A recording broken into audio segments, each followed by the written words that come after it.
Good evening. I'm Bernard Green, Chair of the Brookline Select Board, and this is the regular meeting of the Select Board for January 26, 2021. Like all meetings of this board, as well as many other boards in town and across this nation for that matter, we are being holding this meeting remotely using the Zoom platform. Using the Zoom platform means that if you are speaking before the board and don't want your image to become a public record, you should turn off your video.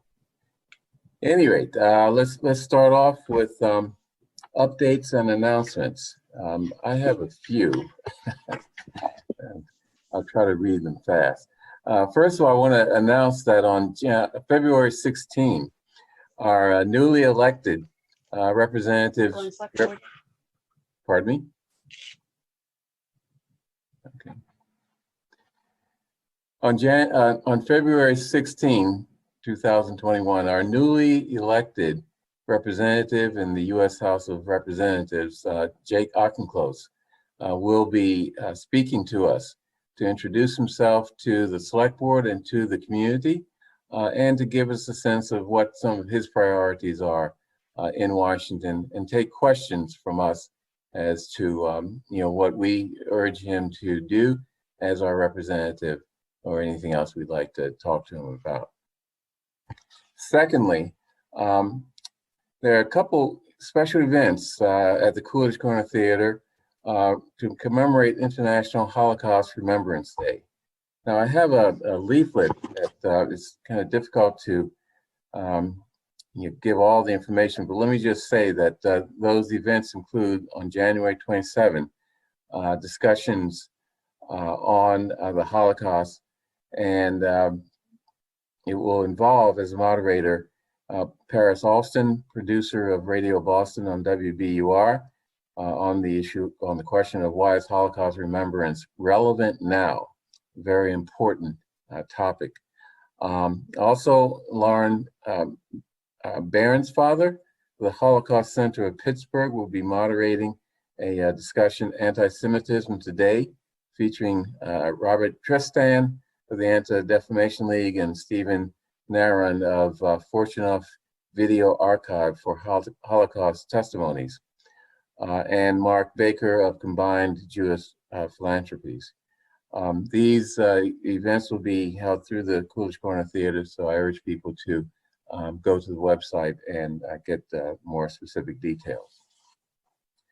Thirdly, following allegations that a Brookline police officer did not truthfully report on the video recording of an incident at the Sanctuary Cannabis store on August 31st, I agreed to view the video myself and report my findings.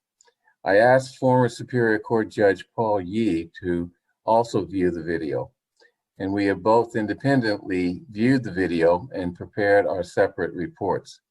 My findings concur with those of Judge Yee, that the allegations that the police officers involved did not truthfully report on the video recording.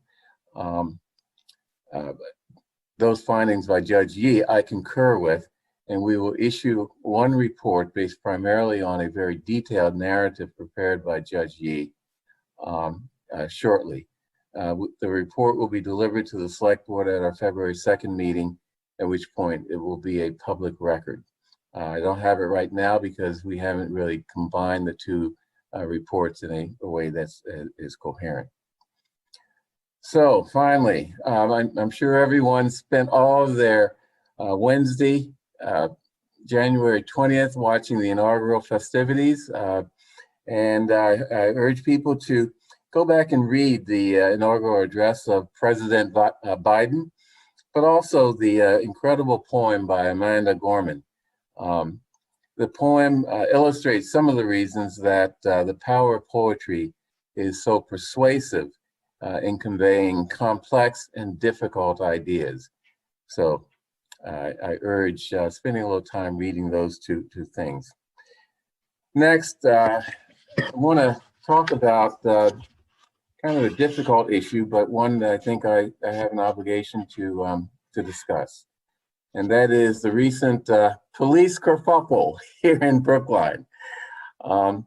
So let me start by saying, having grown up as an adolescent in Philadelphia, when Frank Rizzo was police commissioner, it would be very easy for me to assume that all police are evil, because Frank Rizzo was definitely an evil person. And if you don't know how evil, let me just suggest that you take out your phone and Google Frank Rizzo and Attila the Hun, and then you'll know. But that assumption wouldn't be any more justified than any of a large number of assumptions that have been made and applied to Black people, Muslims, Jews, Irish, women, etc. Unfortunately, some people locally use similar assumptions to argue that racist acts occurring in faraway places or even in nearby Boston must mean that our Brookline Police Department is a racist department. Of course, there are problems that we need to fix, including racial bias in the police department, like any institution in this society. But I'm urging people to keep those problems in perspective. Is the Brookline Police Department perfect? Of course not, but it's damn good. Give the department and the officers credit for that and encourage them. Don't demoralize them. That's my urging to the Brookline community as we deal with very difficult issues regarding policing, both locally as well as outside the Brookline area.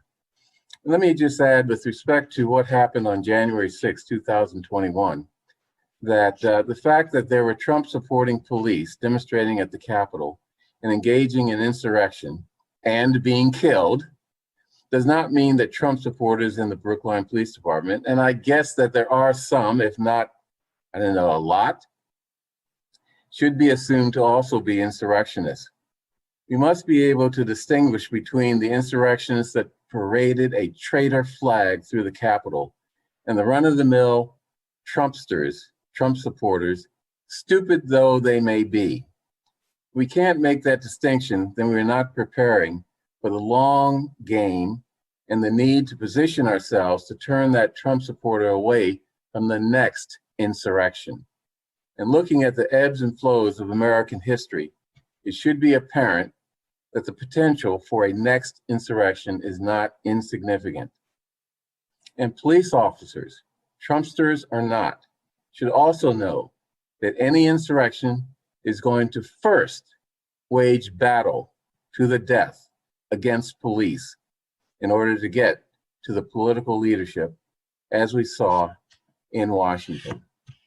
Well, those are my thoughts. I may be wrong, but that's what I think. Any other announcements or updates from the select board? Mr. Venskoyak. Yes, thank you very much, and thank you for your comments. Excuse me, I'm just going to take the liberty and impose on our audience for just a couple minutes more, because I'm glad the chair mentioned the inaugural address of President Biden, which I welcomed very much and thought in its own way was extraordinary. And here's a couple of things from it that I wish to quote. And I cannot deliver these words as well as he did, but I'll do my best. So the first thing that I chose to quote from the address were his comments on what he called the uncivil war in this country. And here they are. We must end this uncivil war that pits red against blue, rural versus urban, conservative versus liberal. We can do this if we open our souls instead of hardening our hearts. If we show a little tolerance and humility. If we're willing to stand in the other person's shoes just for a moment. Because here's the thing about life. There's no accounting for what fate will deal you. There are some days when we need a hand. There are other days when we're called on to lend one. That is how we must be with one another. And if we are this way, our country will be stronger, more prosperous, and more ready for the future. One more quote. And this, the key to this quote is it starts with the words, "Let us start afresh." Let us start afresh, all of us. Let us listen to one another, hear one another, see one another, show respect to one another. Politics need not be a raging fire, destroying everything in its path. Every disagreement doesn't have to be a cause for total war. And we must reject a culture in which facts themselves are manipulated and even manufactured. My fellow Americans, we have to be different than this. America has to be better than this. And I believe America is better than this. So those were the words of President Biden. And I'm just going to add a thought or two quickly. All of us here on this select board, I think will agree that we at times fall short of perfection. We speak sometimes from prepared remarks. We speak sometimes from spontaneously, in the moment. And at times our words go beyond what we perhaps intended in their impact, cause hurt more than we expected, incite emotion more than we anticipated. And I think that as the president said in his speech, we have to be better than this. And I hope that will apply also to those who speak at these meetings during the public comment period. I think 2021 can be, if we will it to be, and if we look to each other as individuals equal, and also as humans who, first of all, have to establish a connection to one another and to find a way to deal with one another's disagreements peacefully. And I think we need all to sort of just take a pause here at this beginning. We're still sort of at that beginning of 2021. January's not over yet. It's not too late to make 2021 a different year than 2020. And I hope this is the start. And that's my comment. Thank you. Ms. Hamilton. So I have two announcements that I would like to share with those listening at home. One is the Pan-Asian Lunar New Year celebration that is held annually, usually at the high school, but this year it's virtual, brought to us by the Brookline Asian American Family Network. That will be on Saturday, February 6th from 4 to 5 p.m. If you need any information, you can contact Caitlin Starr at cstar with 2 R's at brooklinema.gov. And then the other announcement that I would like to share, the Boston Globe sent out an article, I think today, saying that Massachusetts residents who are 75 years and older can sign up Wednesday to get the coronavirus vaccine and getting their shots next Monday. So I would urge anyone who is especially, in protected categories to sign up so that they can be first in line. Good, thank you. And I think we're going to have a COVID update that will elaborate on what Ms. Hamilton said in terms of the next phase and sort of accelerating the availability of the vaccine for people 65 and older and others. So look forward to that. Any other comments from the select board? Is that Ms. Heller? Sorry, I was muted. I appreciated both the chair's remarks and Mr. Van Scoyo's remarks. I just want to give you one reflection about January 20th. It was so amazingly, wonderfully normal. And I just kept thinking to myself, when are we going to hear the anger and the turmoil, etc. And we never did. And I thought it was really fantastic. It was a fantastic day, and I totally agree with you about Amanda Gordon. Her poem, I've already looked it up online and reread it a couple of times. It was phenomenal. And I thought Biden's speech was one of the best he's ever given. It's very clear that we have an administration now that's very, very determined to get down to work and do stuff and make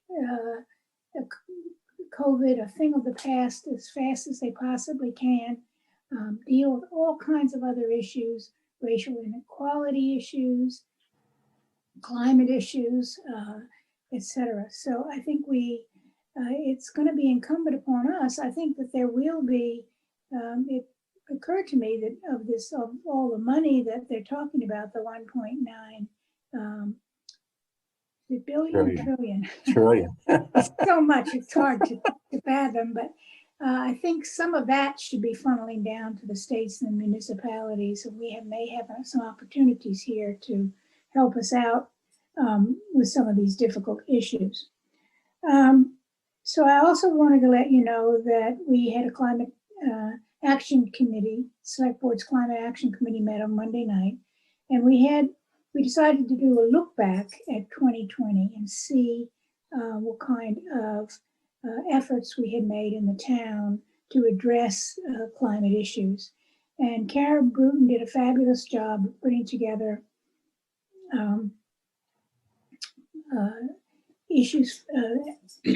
efforts and staff efforts all across the town, as well as volunteer efforts in the working groups and Brookline Green Electricity and Transportation, etc. And we were all very impressed. Sometimes it takes that step back a minute and see what you've done to realize that you are moving forward. Of course, it's not as much as we would like. 2030, which is a big milestone date, is almost on us. And we need to redouble, in addition to which we have some older greenhouse gas emissions data, but it does suggest that it was really the year before 2020 that emissions had still continued to rise, even in Brookline, despite all our efforts. But it's clear that our green electricity program is making huge strides toward reducing that. I urge everyone who has not signed up for at least for the default or the 100% green, even better, to do so. Right now, Eversource rates are higher than our rates in our program, so it's a perfect time to do it. We also had a Cannabis Mitigation Advisory Committee meeting today, and we will continue that meeting in February, looking at the various ways that this mitigation funds can ameliorate the burden that this town has had from the two sanctuaries, Netta and the sanctuary on Beacon Street, Medicinals. Maria Morelli also informed us that the other two applicants are on their way. They're both on ComAv, very near one another. One is on the ground floor of a building and the other is on the second floor. But they do have some months probably to go in order to go through the licensing, through our board, through building and all the other requirements that they have to meet, actually renovations. So, but that is coming and it will be here. The third thing is that tomorrow night, the Hebrew Senior Life will make a presentation to the first meeting of the Center Street Zoning Committee. And we will, for the first time, get a look at their architectural plans, and hear a little bit about the background of the program. And it's on the town calendar, so anyone is welcome to attend. That's all I have for now. Okay, great. Any other comments? Well, since no one else has anything to say, I'd like to add something, and that is at the inaugural, even the fireworks were not as angry as they used to be. Any rate, so I mean, it's incredible fireworks. Okay, next, public comment. Before we start with public comment, I want to make a few comments. Later in the evening, we'll have a discussion on a request for proposals for a consultant to update our housing production plan. There are people who want to comment on this, and because of the importance of this issue, I will take comments following the presentation instead of here at the public comment part of the meeting, at least for those who can wait until then. We have one person signed up, and I will take 5 additional comments at 3 minutes each. So if you're interested in making a comment, please, I guess, send a message through the chat box to Kate McGilvery. Secondly, I am not going to allow any public comment on the sanctuary matter that I mentioned earlier. Previous meetings, I did accept comments on this, even comments that violated our public comment policy and that were otherwise inappropriate, just to give people an opportunity to speak. But at this point, we're not going to take any further comments on this matter. As I said, we will be releasing a report on the allegation that was made against a police officer in town, and after that, people can respond to the report that we make, but not tonight. So, Ms. McGilvery, do we have people in the queue to speak? Yes, we have 3 people to speak, and the first one is Marissa Voigt. Marissa, we're going to promote you to a panelist, and when you're ready to speak, you have 3 minutes, and you can share your video if you like. Hello, can you hear me? Yep. All right, great. Hi, my name is Marissa Vogt, and I am a town meeting member from Precinct 4. I would like to ask the select board and the town administrator to help make it easier for Brookline renters to understand how much property tax is paid on their residents so that they can be more engaged in discussions about town actions like overrides, debt exclusions, or other property tax increases.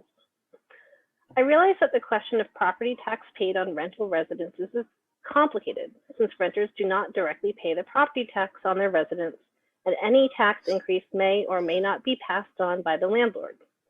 However, roughly half of Brookline residents rent their home, and I think it is important that we provide these residents with at least a rough estimate of how town actions could affect them. It is difficult for renters to figure out this information on their own. Currently, the assessor's database lists assessments of properties, not of individual rental units. So for renters who live in a large building, as my family and I did until we bought our home, it can be very difficult to estimate the property tax on an individual apartment. However, I think it is important that we try to make this information available. And frankly, I don't understand why it isn't available already. We should be engaging renters in our town budget discussions as fully as we engage the half of residents who own their home. Therefore, as we move through this year's budget season, my hope is that town staff could gather the data needed to provide statements like the median amount of property tax paid on a typical 1, 2, or 3 bedroom apartment is roughly X, Y, or Z dollars. And the proposal currently under discussion or ballot initiative would increase that amount by an estimated X dollars. That would help guide our discussions. I also hope that the property cards in the assessor's database could be updated to provide more unit-specific information, including relevant information like number of bedrooms or square footage, so that renters can more easily look up their specific residence. Again, I do appreciate the complexity of this issue, and I recognize that it may require a significant amount of work by town staff, but I hope you will agree with me that this is work that is worth doing. Thank you for your consideration. Thank you. Next. Ms. McGilvery? Okay. I see Natalia Linos is in the, okay. Thank you so much for the opportunity to address you tonight. My name is Natalia Linos and I live in Precinct 6. At last week's select board meeting, as you alluded to, Chair, 2 senior members of our Brookline Police Force reacted to comments that Select Board member Raul Fernandez had made at the prior meeting related to the January 6th attack on our Capitol. I asked to speak tonight because in their comments, it was suggested that Dr. Fernandez was trying to incite violence and hate. It was also insinuated that the task force he is leading to reimagine policing is divisive and created to serve some sort of personal agenda. I'm not a member of the task force, but at this critical moment in our country's history, when local and state officials have declared racism a public health crisis, I am grateful for the work, the time and effort of all its members. As a public health practitioner who looks at data on racial inequities as part of my job, one thing is clear.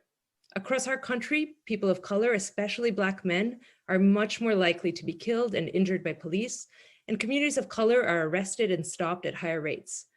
That is not because of a few bad apples, but because our criminal legal system has criminalized poverty and brown and Black communities.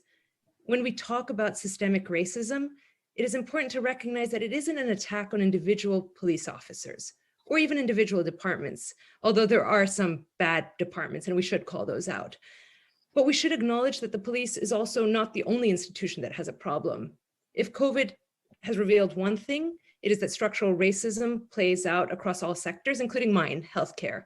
And when I call out the stark racial inequities in COVID mortality rates, I am not undermining or questioning the individual dedication of doctors and nurses. I'm not trying to demoralize them during this pandemic, but I am highlighting the fact that as a whole, our healthcare system has failed BIPOC communities in order to call upon them to do better, the system to change, to prevent unnecessary loss of life. And it is within this context that we should look at the work of Dr. Fernandez and others who are trying to reimagine police so that we can build a future that works for everyone in Brookline. And having conversations about the role of the police in our town can be difficult. It can feel like an attack, but these conversations are necessary, including those around budget allocations.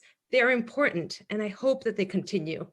Dr. Fernandez is not inciting violence or pursuing a personal agenda. He is representing the views and hopes of many of us in Brookline who want our town to address structural racism explicitly and across all our institutions, including in policing.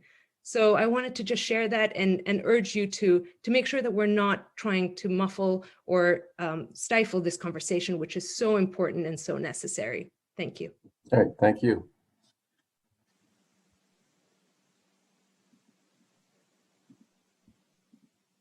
Chair, next we have Mlk Quote.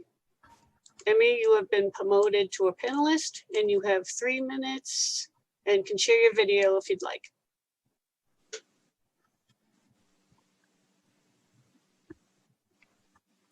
Good evening. My name is Amy Takanami, she, her, hers. I'm a town meeting member in Precinct 10, and I'm going to be reading an abbreviated version of a letter that will be sent to all select board members from Brookline for Racial Justice and Equity that has been signed by 60 people so far in our community. Brookline for Racial Justice and Equity condemns the distorted comments made by 2 officers at the select board meeting to Dr. Raul Fernandez after he spoke about the attempted insurrection at the Capitol on January 6th. Officer Keaveney and Officer Hatchett launched a baseless attack. Their statements should concern and disturb anyone who is determined that the events of January 6th are never repeated, and anyone who believes a police department must be held accountable by the public it is supposed to serve. We cannot remove Dr. Fernandez's statement from the context of the fear, anxiety, and anger shared across the nation at that time. Contrary to what the officers claimed, we knew then and know now that members of police departments from all over the country participated in those violent activities. Entering the Capitol and threatening the lives of democratically elected lawmakers was made possible because of the passivity or even active assistance of some officers. As Dr. Fernandez stated, quote, "It's clear that they were able to accomplish this with the tacit support of at least some Capitol police officers who literally removed barriers to allow the intruders entry, as well as their leadership who failed to properly secure the people's house," unquote. Dr. Fernandez condemned racist acts by racist police officers inspired by a racist president. But his next statement was, quote, "Meanwhile, many of their fellow officers fought bravely in literal hand-to-hand combat with those who claimed to be their biggest supporters," unquote. Dr. Fernandez praised the officers who performed their duties in the face of a violent mob. We refuse to allow the officers' misportrayal of Dr. Fernandez's statement to enter the public record without challenging it. The truth still exists, and it is valuable. We see this for what it is and can assure you it will not prevail. All of us, regardless of political affiliation, should recognize the danger of a force imbued with such a large amount of power that bucks and kicks so ferociously when confronted with the smallest amount of public accountability. We stand here in solidarity with Dr. Fernandez and against these indefensible and dishonest attacks, in defiance of any public servant who believes that they are above scrutiny. The health of our democracy relies on citizens who are willing to stand up to such attacks, and we want this to serve as notice that we will not be intimidated. We will not stop fighting for a better Brookline for all. Thank you. And lastly, if I have time left in my 3 minutes, I just want to put a question out there. John Van Scoyoc earlier this evening asked us to consider prioritizing keeping the peace. And I just want to ask, what does keeping the peace mean in the context of a racist system? I just want to share a relevant Mlk quote on peace to honor MLK Day last week. Quote, "If peace means a willingness to be exploited economically, dominated politically, humiliated and segregated, I don't want peace. If peace means being complacently adjusted to a deadening status quo, I don't want peace. If peace means keeping my mouth shut in the midst of injustice and evil, I don't want it. Peace is not simply the absence of conflict, but the existence of justice for all people." Thank you. Thank you. So, Ms. McElvery, do we have anyone else in the queue? We have Ryan Black. Okay. Ryan has been promoted to a panelist. Ryan, you have 3 minutes and can share your screen if you like to. Thank you. Hi, Select Board, good evening. Ryan Black, he, him, his, resident of Precinct 6. I'll try to be brief. I would just like to implore the Select Board to actually listen to the folks who see some of the structural and systematic issues you all dealt in town, and to not just dismiss them for forcing difficult and uncomfortable conversations you all frankly, or at least apparently to us, don't want to have. Conversations that might force you all to rethink your positions. It's so easy to dismiss the points we raise on matters like policing, as like you've dismissed us as being uncivil or vitriolic, but that's intellectually lazy. And the Select Board must be capable of more good faith and introspective conversations than that. And frankly, your comments, and I stress I'm talking about your comments specifically earlier in the meeting, Select Board members Van Scoyoc, Green, and Heller just weren't that. They were intellectually lazy and just clearly just a reaction to the, not actually what you thought about Select Board member Fernandez's comments, but just purely the fact that the police union threw a fuss. And I'll end it there, but I also want to second all the comments that were made by Dr. Linos and Amy Takanami. Thank you. Thank you. Next in the queue is McElvery. Next, we have Susan Park. Susan is being promoted to a panelist, and you can share your video if you like, Susan.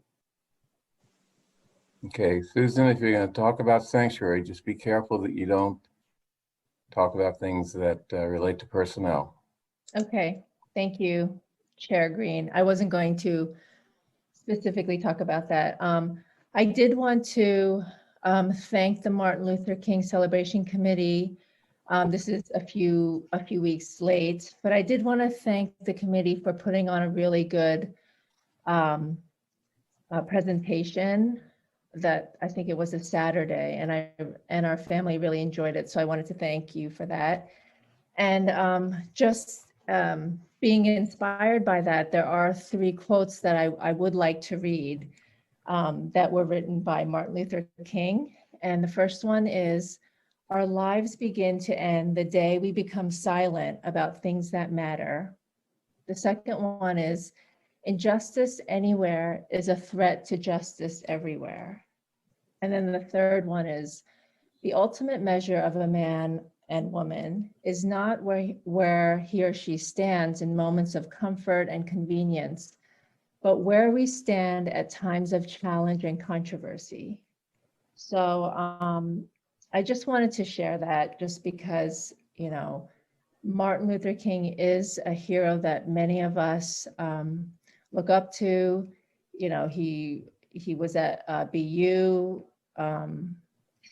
you know, the world knows him, but his ideas of speaking the truth and then also the recipients of the truth. I feel for a good communication to happen, speaking is one thing, but then also the space to really listen and having the courage to hear something that's uncomfortable and then processing, what do we do with that? So I just felt compelled tonight, at the heels of the MLK celebration presentation, to share his quotes. So that's all I have. Thank you. Thank Good you. night.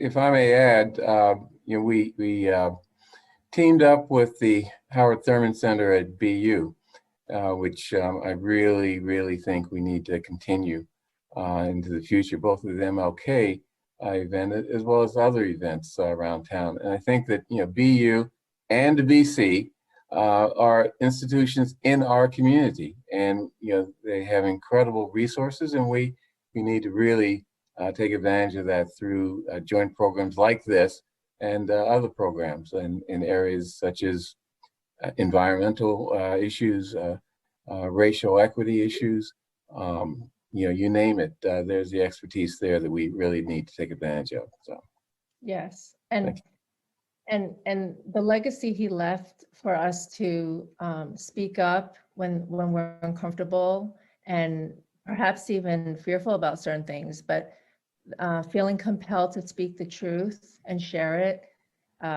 is something that we hope that our young people, especially in Brookline, will embrace and follow. Thank you. Thank you. Is there anyone else in the queue, Ms. McValbury? We have 3 people. We have Chai Chai Wu would like to speak. Donnell O'Neill would like to speak. And Adi Jansu would like to speak. Let's listen to Chi Chi Wu. Okay, he's been promoted to a panelist. And Mr. Wu, you can start anytime you like. Chi Chi Wu is a woman. Oh, I'm sorry. Hi, thanks for having me speak in the public comment period. Yes, I guess I should use my pronouns here. It's she, hers. For those of you who don't know me, I'm a resident of Precinct 7. I am on the task force to reimagine policing. I'm also a steering committee member of the Brookline Asian American Family Network. So thank you, Select Board Hamilton, for announcing our event. But my remarks now are completely in a personal nature and can't be attributed to the task force and BaFin, which is, I just wanted to say, I completely and utterly support Select Board Member Fernandez in terms of the recent events and in terms of the personal attacks by the police union and officers on him. I was really disappointed to hear the remarks from Officer Knievi and Officer Hatchett. I think they were not only over the top and inappropriate, but they are part of a pattern. And I've said this in task force meetings, so I'll say it now for folks who haven't had the benefit of me hearing this, part of a pattern where the attitude of the police department is basically, you cannot question us. How dare you question us? How dare you suggest any sort of changes or reform or restructuring? And to say things like, well, we dealt with the Boston Marathon bombings and John Salvi, so, you can't, we are above reproach. No profession is above reproach. No profession is above criticism. I mean, the fact that you did a good job on the Boston Marathon 8 years ago, or John Salvi, which was over 20 years ago, doesn't mean you get carte blanche not to deal with racism and white supremacy in your own ranks. Okay, every profession is accountable. I mean, what Dr. Lino said, the medical profession right now is giving 1,000% in dealing with COVID and working incredible hours. But that doesn't mean they're immune from dealing with the racism, structural racism in their own profession. And, the Washington Post noted so many police departments across the country are now trying to root out white supremacists and racists within their ranks. We need to do that in Brookline too. And we know there are racists, unfortunately, among the police ranks, because my personal good friend, Prentice Pilot, was the victim of one of them. And when he tried to stand up, he was fired. And whoever perpetrated that, I don't know if they've been rooted out or not, but they could potentially be there. So if this is the kind of attitude we're going to get, this is why I think we need civilian oversight of the police department, because their attitude has been, you can't challenge us. And that's not right. The department is paid by the taxpayers and need to be accountable to the taxpayers. Thank you. Thank you. So, Mr. O'Neill, I know you've told us what you want to speak about, and I told you that that is inappropriate and in violation of our policy. So I'd like to go to Mr. Addy, and I sort of urge him not to try to bring up issues that are inappropriate also.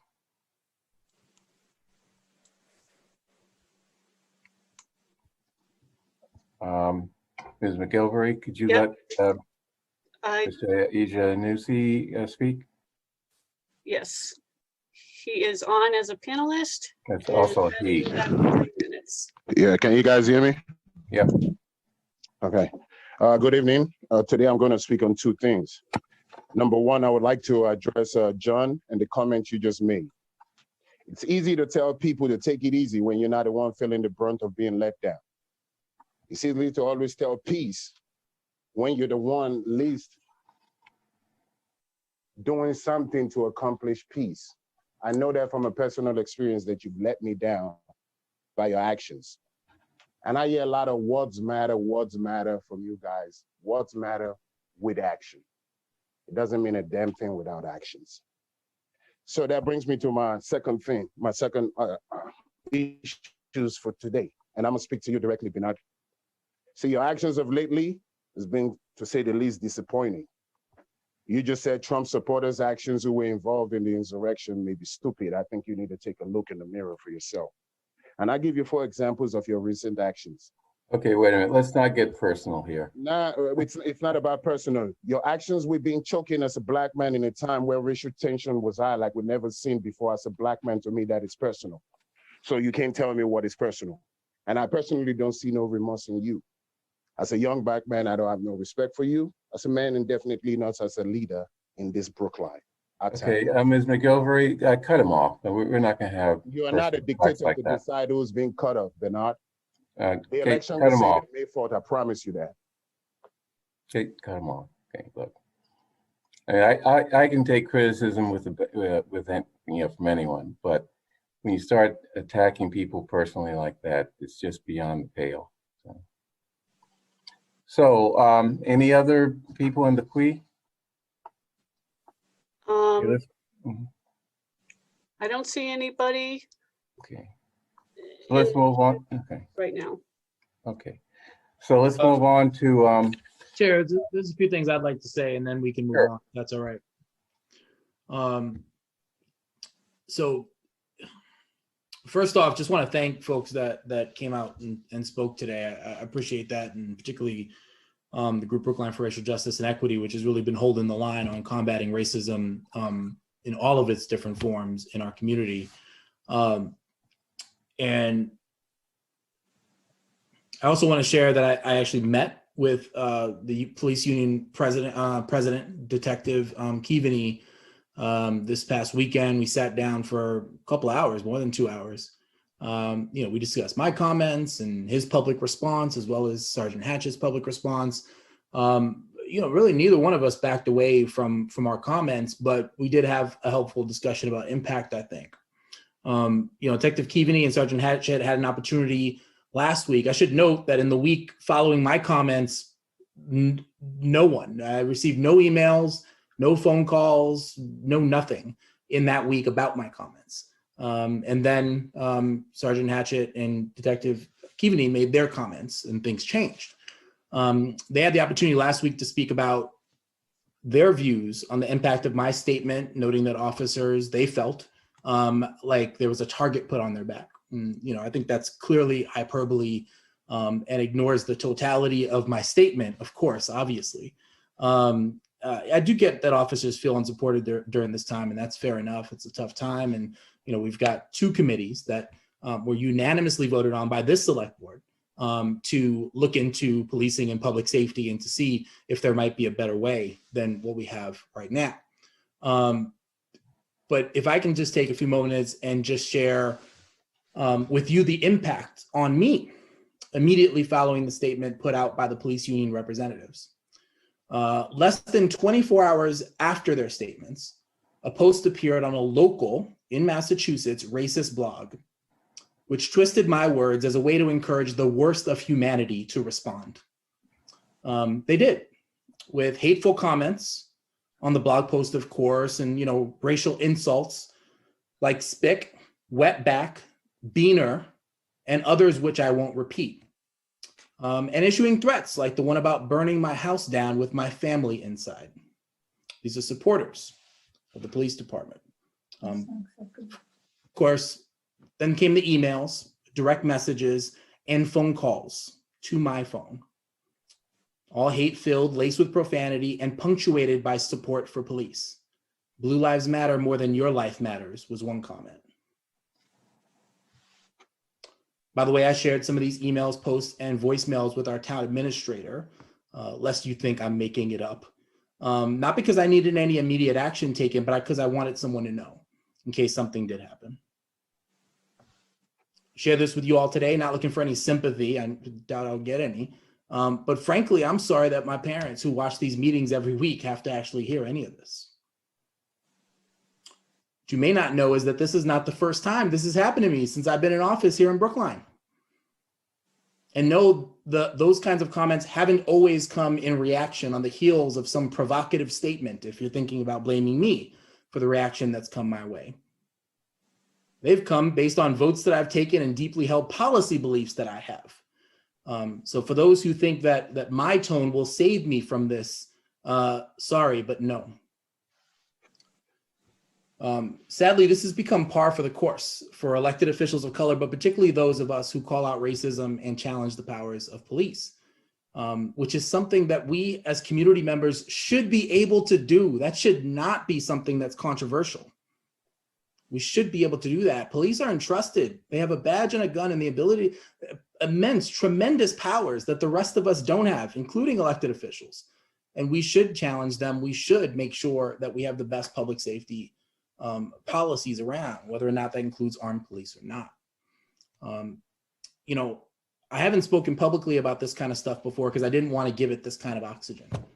But I wanted to share it now for a couple of reasons. One, so that you understand that racism is real and that it is local. This idea about racism existing elsewhere but not here, you've got your head in the sand. It's naive. It's completely naive. It was less than 24 hours from when that union letter came out and those comments were made by those police union members before a local racist mob was harassing me online, and just one more day before the phone call started. Second, I want to reiterate, I really appreciate particularly those that have been involved in this work, that personally I'm unintimidated and undeterred, and that the work of our task force that we began this summer is going to continue. As I've said many times before, we are not the demons that some have made us out to be. We are Brookline, parents, grandparents, educators, students, lawyers, professors, and just people who also want to live in a safe community, but not at the expense of the dignity and safety of our neighbors. If you show up to our meetings, you'll see exactly what we're really about. And I want to encourage all the select board members to start showing up to our meetings and see just that. As for the meeting with Detective Keaveney, I'm appreciative that I reached out to meet with them and that he was willing to do so.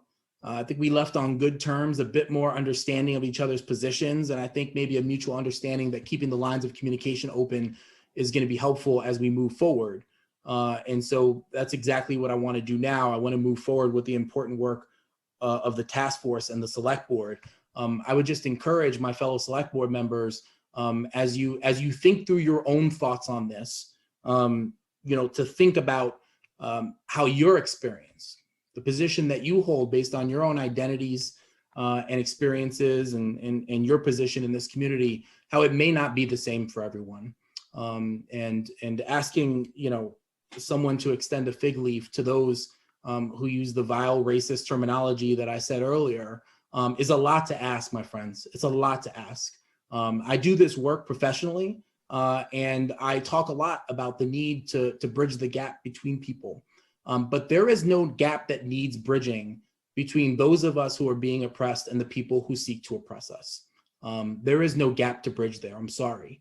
What we need to do is stand up against this kind of behavior, this kind of rhetoric, and work together, those of us who are willing to be constructive partners in this, and work together to create a more just society. That's it. Thank you. Thank you. And thank you for sharing the assaults that you've been subjected to. Unfortunately, that's America in many respects. And the fact that it's here in Massachusetts, possibly in Brookline, is something that we have to, take into consideration as we figure out, how to address issues across the board. I think, we've said that it's good to get Trump out of the White House because, he was a leader of much of this racist attacks that are being leveled against people, but he's not the, getting rid of him is not going to get rid of all the problems that we have in terms of race, but also in terms of other areas of life where, right-wing forces and possibly foreign forces are seeking to undermine and destroy America. So, any other comments before we go on, Ms. Heller? I'm very disturbed about what Dr. Fernandez has revealed to us about the hate speech and the emails and phone calls.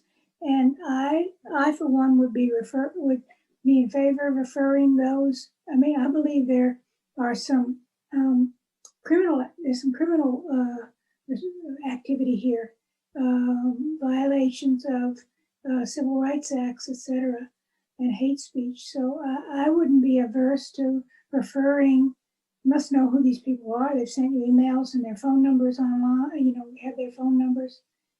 I think we refer it to the DA. I really, or the Attorney General. I mean, I don't know exactly the path that it takes. I'm not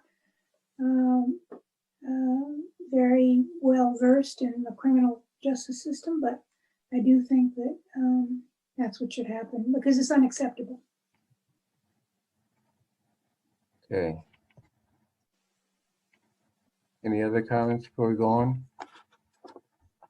Okay, let's push on. Next, items 3B to 3G. I'd like to take up these several items in omnibus fashion.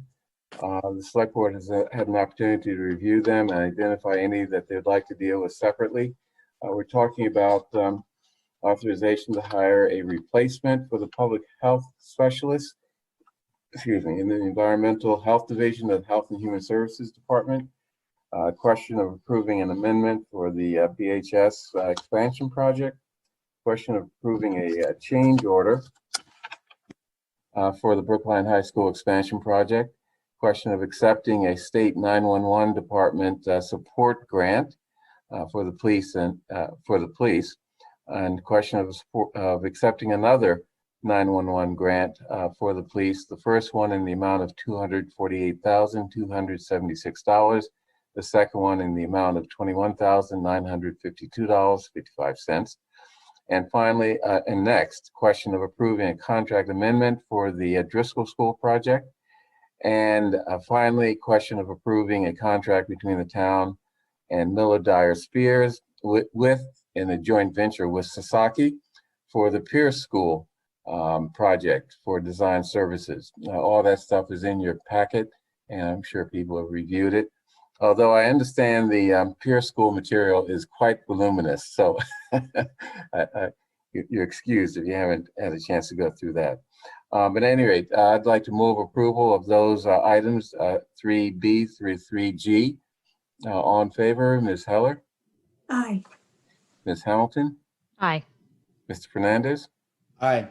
Mr. Vanskoyak? Aye. Me. Chair votes aye. Okay. Next, COVID-19 update, Mr. Kleckner. Yes, Mr. Chair. Last week, as you recall, we decided to proactively have a COVID update for the foreseeable future, and I'm happy to introduce Dr. Swanee Jett, our Director of Public Health, for a brief update this evening. Good evening, everyone. Let's see if I have the screen. I do. Okay. All right. I'll give a brief update. You have a long agenda tonight, so good evening. Hope everybody's doing well. So this is where we're at with our cases. We still have an increase. You can see our deaths have increased as well. So at the end of the week before last, we capped the week at 133 cases. Just the time frame, the following week was 134. Last week, we actually capped at 100 cases. And so we are starting to see a decline, but not as significant decline that we would like to see until we get back to pre-Halloween numbers, which put us back in the category of about 40 cases a week. So based on that data, I presented to ACPH last night. There was a lot of deliberation about what protocols we could put in place, that would make sports at least a little bit safer, or could we test players before they started to play sports again? And, I thought overall it probably was a bad idea. There wasn't much public health prevention methods we could put in place in order to prevent cases in sports. I had already approved all sports anyway with guidelines from MIAA. And so I was inclined to allow sports to continue effective immediately, understanding that we potentially can have some cases in sports. As you see, we have cases on not only on a college level, but you see it in the NBA and other sports arenas at this time. So that's the latest update. It became effective yesterday. We're working on a press release to go out to everybody, but most interested parties was on a call last night, so they all received word. Update on private schools. All private schools, 6 feet distancing plan, COVID protocols have been approved, except for one. And so hopefully we can get that in and get it approved in the next week or so. And then the final update is just, you've seen in the media that 75-year-olds have been moved up to phase 2. And what does that really mean? It's effective February the 1st where you can sign up. You cannot sign up on the link right now. If you do, it just takes you to the State Health Department website. So I'm hoping that it will launch by then. But I can tell you have testing, we have vaccinations going on starting February 1 at Fenway, then Springfield at East Mall launching on January 29th, Doubletree Hotel February the 2nd, Reggie Lewis Center is coming up February 1st, and then the retail pharmacies will be big players in the distribution. There's 44 sites coming online in the next week or so to give out the vaccine. Health departments have been capped at 100 vaccines across the state of Massachusetts. So we probably will not have any large vaccination clinics until, I don't anticipate until probably later on this year. Right now, it seems like most of the vaccine is moving toward retail. And that's all the update I have today. Can I ask a question? When you allow sports, do you require that kids participating in the sports wear masks? I noticed that professional sports don't wear masks. And I think that, it gets in the way, but, the close contact between or football players seems to be creating a lot of I didn't require it, because I know people do have difficulty breathing sometimes. Some people do when they exert themselves, but some schools have taken the liberty to do that. But I'm always on a more conservative side because it's not the fact of practicing, it's when you begin to play teams from other towns. And we have been very fortunate, not to have a lot of cases, but anytime we engage with another town, we seem to bring cases back to Brookline. Any other questions from the select board? Ms. Heller? I didn't have a chance to look at the website today, but I'm wondering if we've put that information about where you can get the vaccines or where the sites are on the COVID-19 website. So we have been updating it, but I would take a look to see what's up now. I know that was just announced yesterday. I listened to Secretary Sutter's, so it might not have gotten up as quickly as today, but I would double check and make sure it is. I would just say this is Mlk Quote, that the site is up at the state. As Dr. Jett mentioned, it's still being populated. So there's really not a lot of sites out there. The ones that you referred to around this area, Dr. Jett, which is the Reggie Lewis Center and Fenway Park, are up there. But we're expecting a lot more to be up there because that's what the governor has indicated. I just want to make one more comment. Go ahead. Yeah. I personally have received information from a couple of different healthcare facilities that I've been involved with. And apparently they are looking at their databases for people who would be eligible in this next round, meaning people who are 75 and older. So just for anyone who's listening, you can make sure, go to your email or if you have a connection to a hospital and you have an account there and you can get it online, you can go look there as well for the announcements because apparently they're going to be sending things to people and allowing people to schedule appointments. So just wanted to mention that so people will be on the lookout. Mr. Fernandez? Thank you. Dr. Jett, you mentioned those vaccine doses that we have, which is a very small number. How are you going about even prioritizing, how to distribute those? And I wonder, we've got a lot of town employees, whether or not they're part of those batches of folks that are being vaccinated as well. So the vaccinations distributed by phases and what group you fit into that phase. And so the last go round, after we did EMS for our police, we actually looked toward the senior center because we knew we had home aides that did visits, etc. But we will look at congregate living and those places like that CVS and Walgreens hasn't reached out to. And so that would be where we would go next. Okay. As far as town employees, anybody that was first responder has been vaccinated, but town employees that's not on the first responder list, we have to be vaccinated by their town because the vaccines are distributed per population based on how many you have, size of the population in each category.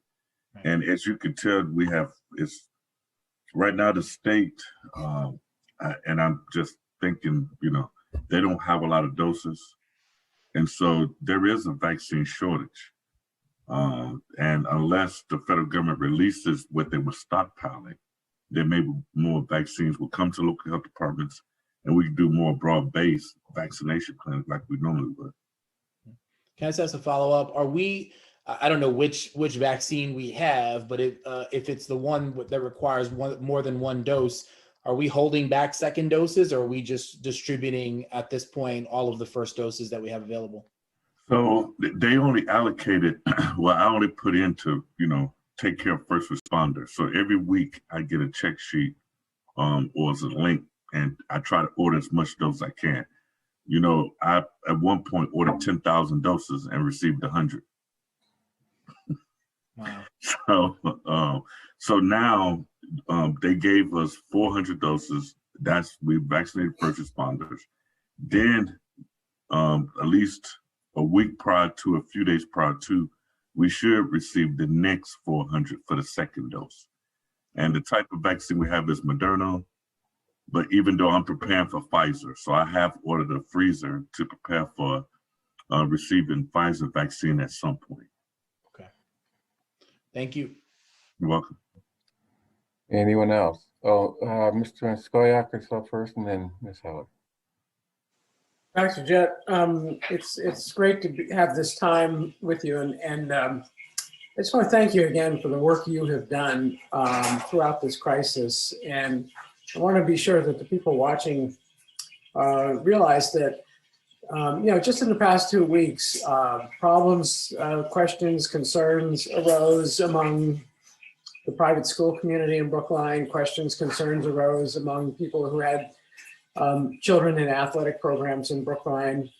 As of tonight, I've received emails from various parties, and it's unanimous that they are very pleased with how, through contact with the health department, through discussions, and through meetings that were held, initiated by you, those problems for the time being have been dealt with and satisfactorily resolved to the satisfaction of all parties. And I hope people realize that that's part of the work that you're doing, in addition to everything else, in addition to, managing how Brookline has had such a better success story in terms of keeping the spread of COVID contained. Brookline is doing as well as any community can do in the current situation, with a very confused state response when it comes to information about when and where and how vaccines are going to be administered. So thank you very much for resolving especially those two situations I mentioned, the private school situation and the athletics situation. And the reason I'm taking all this time just to praise you is to also plug an event you've got coming up, which I am now told 400 people, at least I read this on social media, 400 people have signed up to be part of, to listen in on this event, and there's only 100 spaces left. Do you want to just give a final plug to the upcoming event? Well, I don't know if I could follow what you did, but February 2nd is our event to talk about vaccination update. It had Dr. Madoff. The title lines is actually moderated myself, and I fail to remember the last person. But I think it would be interesting, especially hear from Dr. Madoff, who's a Brookline resident, and just to give his insight from DPH into how the vaccines would be distributed to the state. And I think that's important for Brookline, because during this COVID, nobody from the state health department has really talked about vaccinations. It's really coming from the governor's office, and we're not plugged in. So I think everybody should tune in, because I think it'd be interesting. Ms. Heller. Two things. One is, I saw that you were having this forum, and I was very interested in attending, and then realized it's a Tuesday night. So those of us who are on the select board will not be able to attend. And I'm wondering whether also for anyone else who cannot attend, whether you'll put the recording, I'm sure it's going to be recorded, correct? Correct. On the town website, so that we can access it. Okay. That is correct. The other thing I wanted to ask is, now that you've got the first responders vaccinated, I'm wondering whether those, the 100 doses is not very many, but maybe we can make a start in vaccinating our employees who live in Brookline and who fall in the categories next, for instance, anyone 75 or older, or teachers and grocery workers, and there's a whole category of jobs. And I'm wondering whether we can in some way offer the vaccines to them. We certainly don't we certainly want to vaccinate someone. We don't want them to go to waste. So I'm just wondering whether, you know, our employees who are in these categories could be next. Yeah, so whoever's in phase 1, whatever dosage we have, we will vaccinate. Just in opening up the call center, which the ELC opened up the call center this week, they have already received 5,000 calls. So that's to be added on the waiting list. Mm-hmm. So we probably never reach vaccinating all those people. But with what doses we have, you know, I work with emergency management and ensure that we can vaccinate who we can. So we're trying to make sure we do it fair and equitable and ensure nobody's skipping line, because some people think they might receive priority. But if you're eligible and you fit into that category, we will vaccinate you. You know, one thing that I was thinking of is as we get down the age scale to younger people getting vaccinated, it's probably increasingly important to emphasize that you know, it may not be time to take off the mask and go out to the bars. So I assume that you're also thinking of an educational program to just alert people to the fact that vaccination, until we really get you know, large percentages of people vaccinated, does not mean that we are free to go out and resume normal activities. Well, I would just say, make the plug that the way vaccinations is rolling out, I don't think young people would probably get it until the fall. Okay. So I don't think we have much to worry about on that end. Okay, so we can get through the summer without. Okay. Okay. Any further discussion? Well, I want to thank everybody for their time tonight, and I appreciate the support, and have a good rest of the meeting. Thank you. Thank you. Okay. Okay, next, Poet Laureate discussion. So we received a proposal from the Brookline Commission for the Arts to sort of reorganize the Poet Laureate program.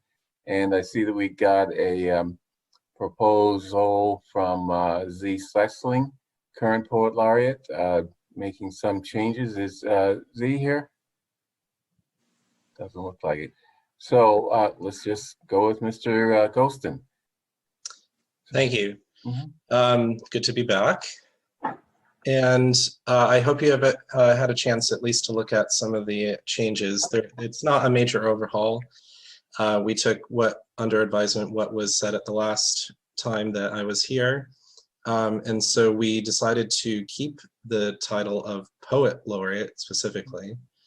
But we are still in unanimous agreement as a commission to change some of the parameters, which in summary, you know, just include other literary artists. And in the proposal, we mentioned including but not limited to writers and other artists of fiction, nonfiction, spoken word poetry, songwriting, and playwriting. So this is another major feature of the rewording is that we fixed the term at 3 years.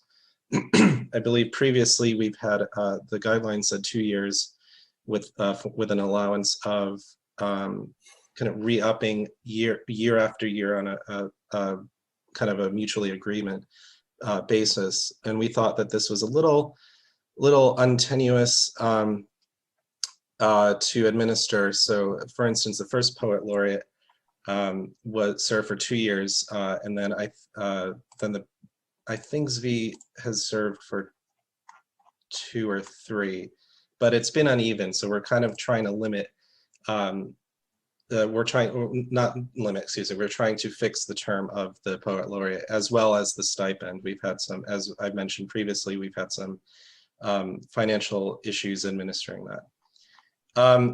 So I want to, I guess, turn it over to the select board for questions on rewording. We did vote on this and we unanimously approved these changes. First of all, could you sort of respond to the proposed edits by Z? Yeah, so I have. You mentioned one, I think you mentioned one or two, but.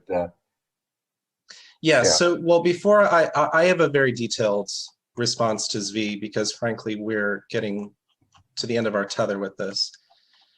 But actually, Z is here. Yeah. But go ahead. Well, my first question is, well, Zvi actually really doesn't have standing to correct this approval. So my question is, what consideration is the select board going to give to Zvi's recommendations? Well, I mean, I think that just like comments that we get from the public, we take them into consideration. It's not a question of standing. I mean, it's not. This is not a legal situation, but we'll take them into consideration if they make sense, that they are good comments. Okay. My second question is to Member Van Scoyoc. When did you receive this letter from Zvi? Oh boy. We all received it this afternoon, right? Yeah, and I received it, within the past 3 days. But what's the purpose of your question? Well, the purpose of the question is timing, because we're concerned that this was not made public before Zvi had access to it. Our proposed changes, that is. I'm sorry, I'm just confused by what you just said. That his letter was not made public before he had access to it? Sorry, that our changes were available to Zvi before they were made public. Oh, well, and so you're suggesting that a former poet laureate of Brookline should not be allowed to know of the changes that you're proposing to the poet laureate program? I'm kind of mystified by what you're suggesting. No, it's not that he shouldn't. I mean, all this is, we're obviously meaning all of this to be public. My concern is just private collaboration with, against the BCA, I should say.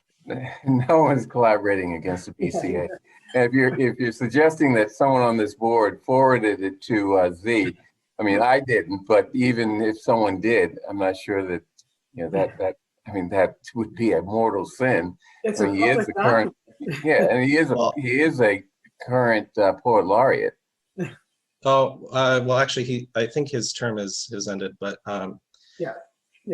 Okay, so former. I'm not trying to accuse based on like a mortal sin or something legal. I'm just trying to bring this up because we've had a lot of roadblocks put up by Mr. Sesselig, and it's getting in the way of our administering this program. So we don't want any untoward business happening behind the scenes with the select board. So and I think people watching must be fascinated that there's this much intrigue about the poet laureate. Well, that's the meetings of the Brookline Commission for the Arts are public. You had agenda items multiple times that referred to discussion of your commission's response to the select board's request that you take a second look at the poet laureate program. Every one of those was a public meeting. The texts that are associated with discussions at public meetings are always available to the public. And were available also because they were part of the text available to any member of the public who wanted to attend tonight's select board meeting. So, there's zero intrigue involved here. There is, however, strong feelings, be the first to concede that, about taking what was the poet laureate program and turning it into not a poet laureate program. Which the commission has now addressed by continuing to refer to it as a poet laureate program, even though the door has been open to the poet laureate not being a poet. And Skip Zvi is critical of that aspect of it, and he's here. I don't know if he's going to ask to speak for himself, but he's perfectly capable of speaking for himself. And Daniel, I just think that there's no need for this to be, a bone of contention among the parties. He actually has suggested, as I see it, some helpful edits to the draft, which essentially have the effect of, okay, fine, open it up to other people who write other than poetry, but at least make it a requirement that they write poetry. And so that they are poets and something else. But otherwise, you're quite seriously suggesting that we have a poet laureate who potentially could be not a poet, which I think I agree with him on that criticism. I think that's kind of, false advertising. Well, all right. Well, then let me get into Zvi's letter because I need to make some points clear here. Zvi says that this document is a trick. This is not a trick. As you just said, okay, maybe, okay, this is just me speaking, but I think it'd be more helpful to go through his red line comments.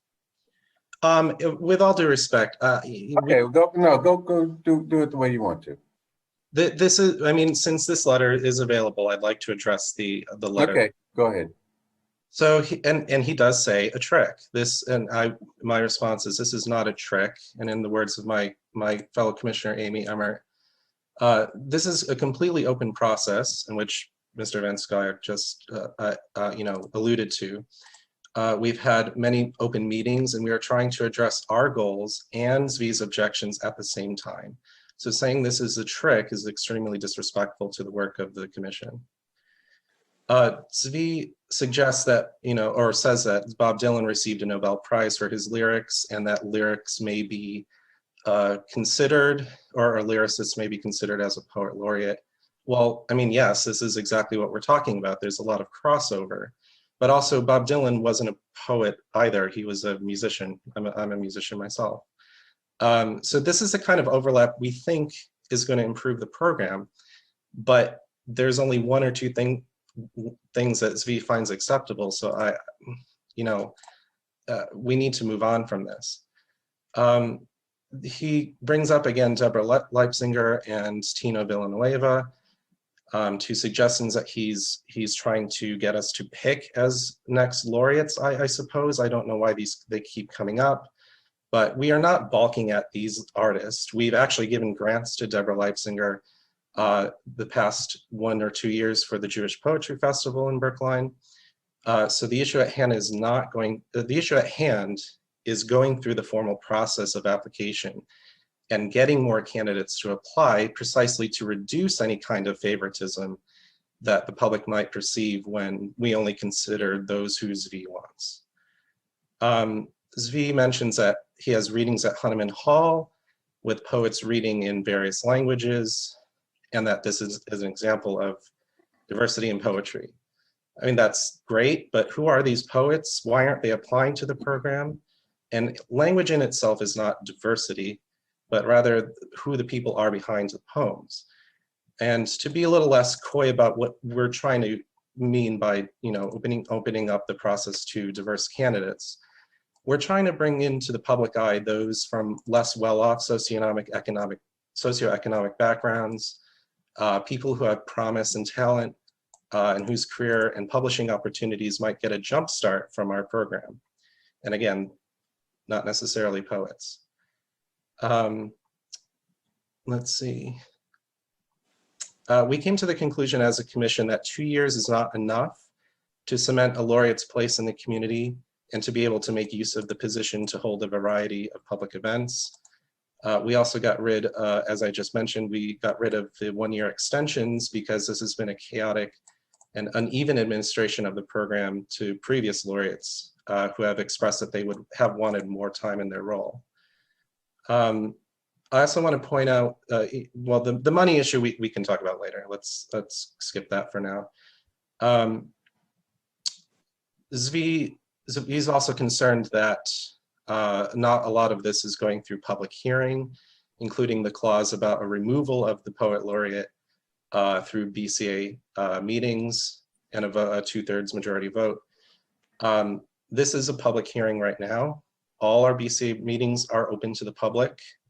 So I don't know how much more public we can make this other than taking up more time in a town meeting. Again, just because someone isn't a poet or some, requiring a poet to be the laureate, who may or may not have other things. Well, that's just what we have now. There wouldn't be a need for any other changes if we're just, keeping poets. So we wouldn't really have to go through any guideline changes whatsoever if we just want a poet who may or may not have other things. And again, Bob Dylan wasn't a poet. John Denver was the state poet laureate of Colorado in 1974. So our expansion into different literary artists is not novel or unprecedented. Zvi again uses the language sleight of hand. Again, this is not worthy of the work that the commission does. Zvi says that a member of the school committee and Brookline, the library trustees should be on the subcommittee. Currently they get to appoint a member of the school community or the library community. Doesn't necessarily have to be a member of the committee, school committee or trustees. And there actually is a Brookline residency requirement for all members of the selection committee.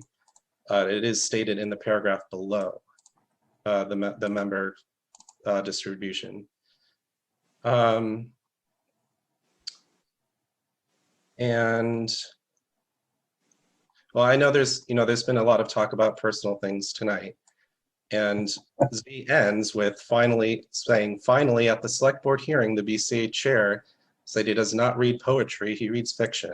Well, in the previous meeting, I mentioned that I am not a literary artist or enthusiast, but rather a musician and historian, and that is why I'm on the BCA. And for the record, I got married in October, and I read an excerpt from John Milton's Paradise Lost, and my husband read an excerpt from T.S. Eliot's Little Gidding. So I'm not completely adverse to poetry. Okay. But just in conclusion, just timeline-wise, we really need to move forward with this process because the window is shortening for us to start the search committee and appoint a new laureate by May 1st. May 1st is also in this new guideline. Previously, we've been working around an mid-April appointment, so we've actually pushed it back half a month, but we're still going to run into not having a poet laureate this year if we don't get approval from the select board either way. So we'd really like to move forward on it. Okay. What I'd like to do is to get, do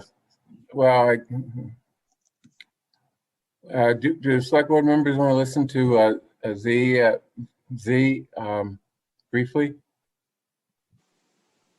Yes, but I think that there should be a time limit. We've spent a considerable amount of time already on this. Okay. Kate, could you unmute Z?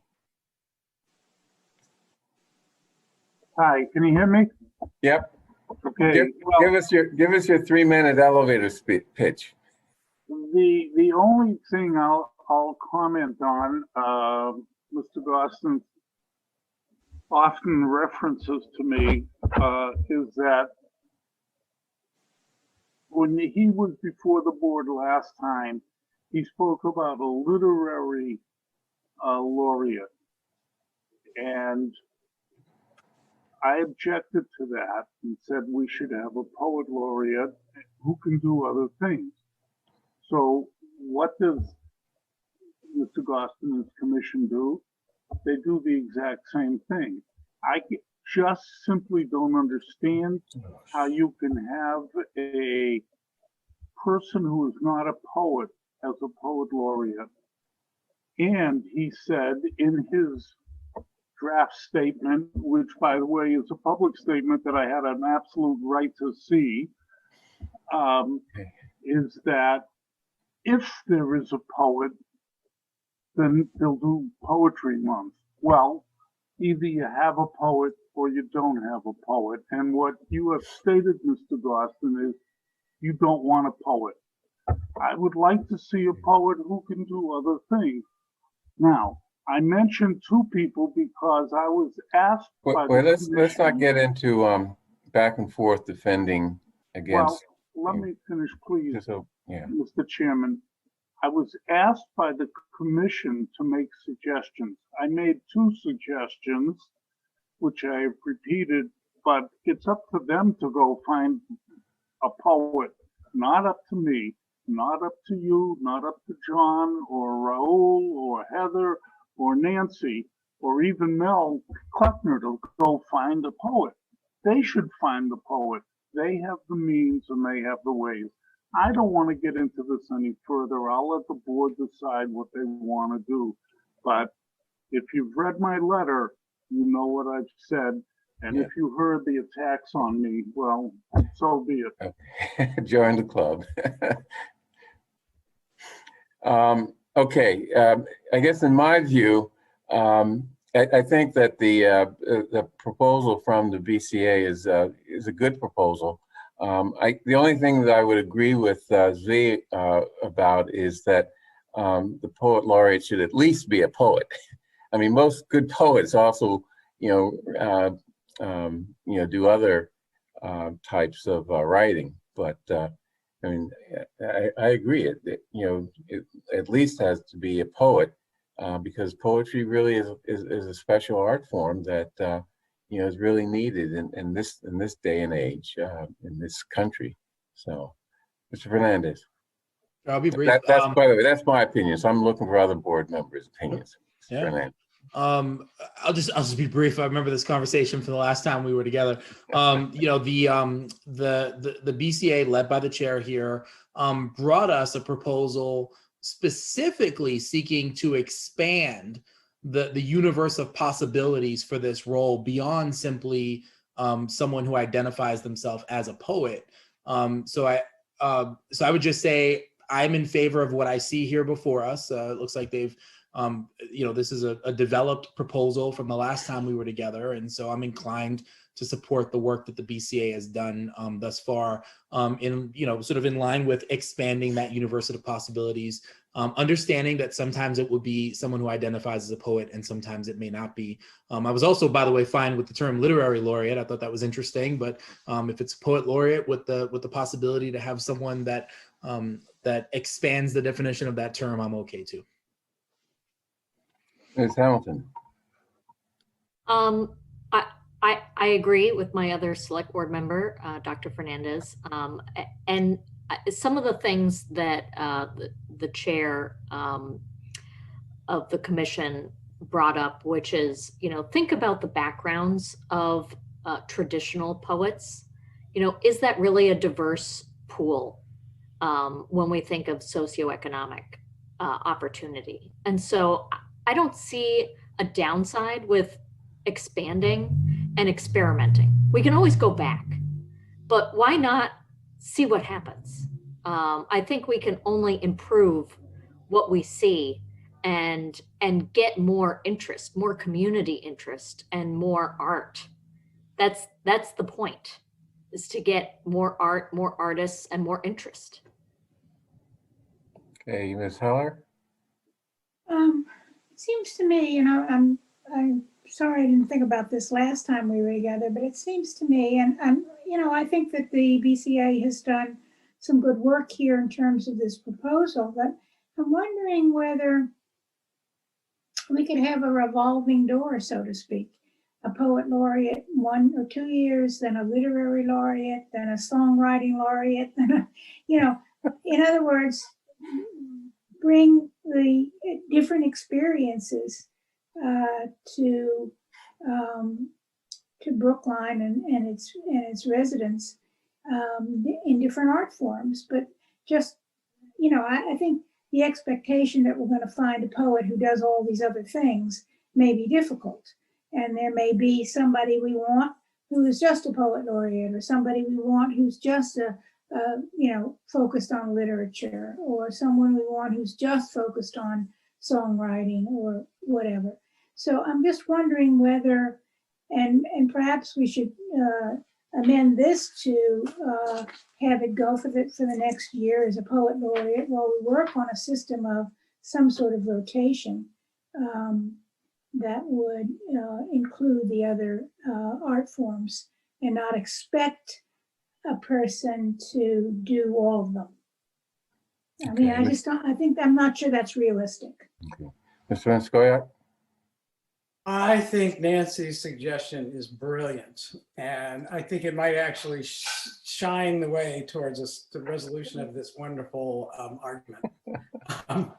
I agree with the chair that I just think as long as the title is poet laureate, that to be a poet or to be able to offer poetry is a necessary requirement. I mean, it would be embarrassing to sort of, have a poet laureate who shows up at an event and says, "Oh, I don't actually write poetry." I mean, that just doesn't make sense.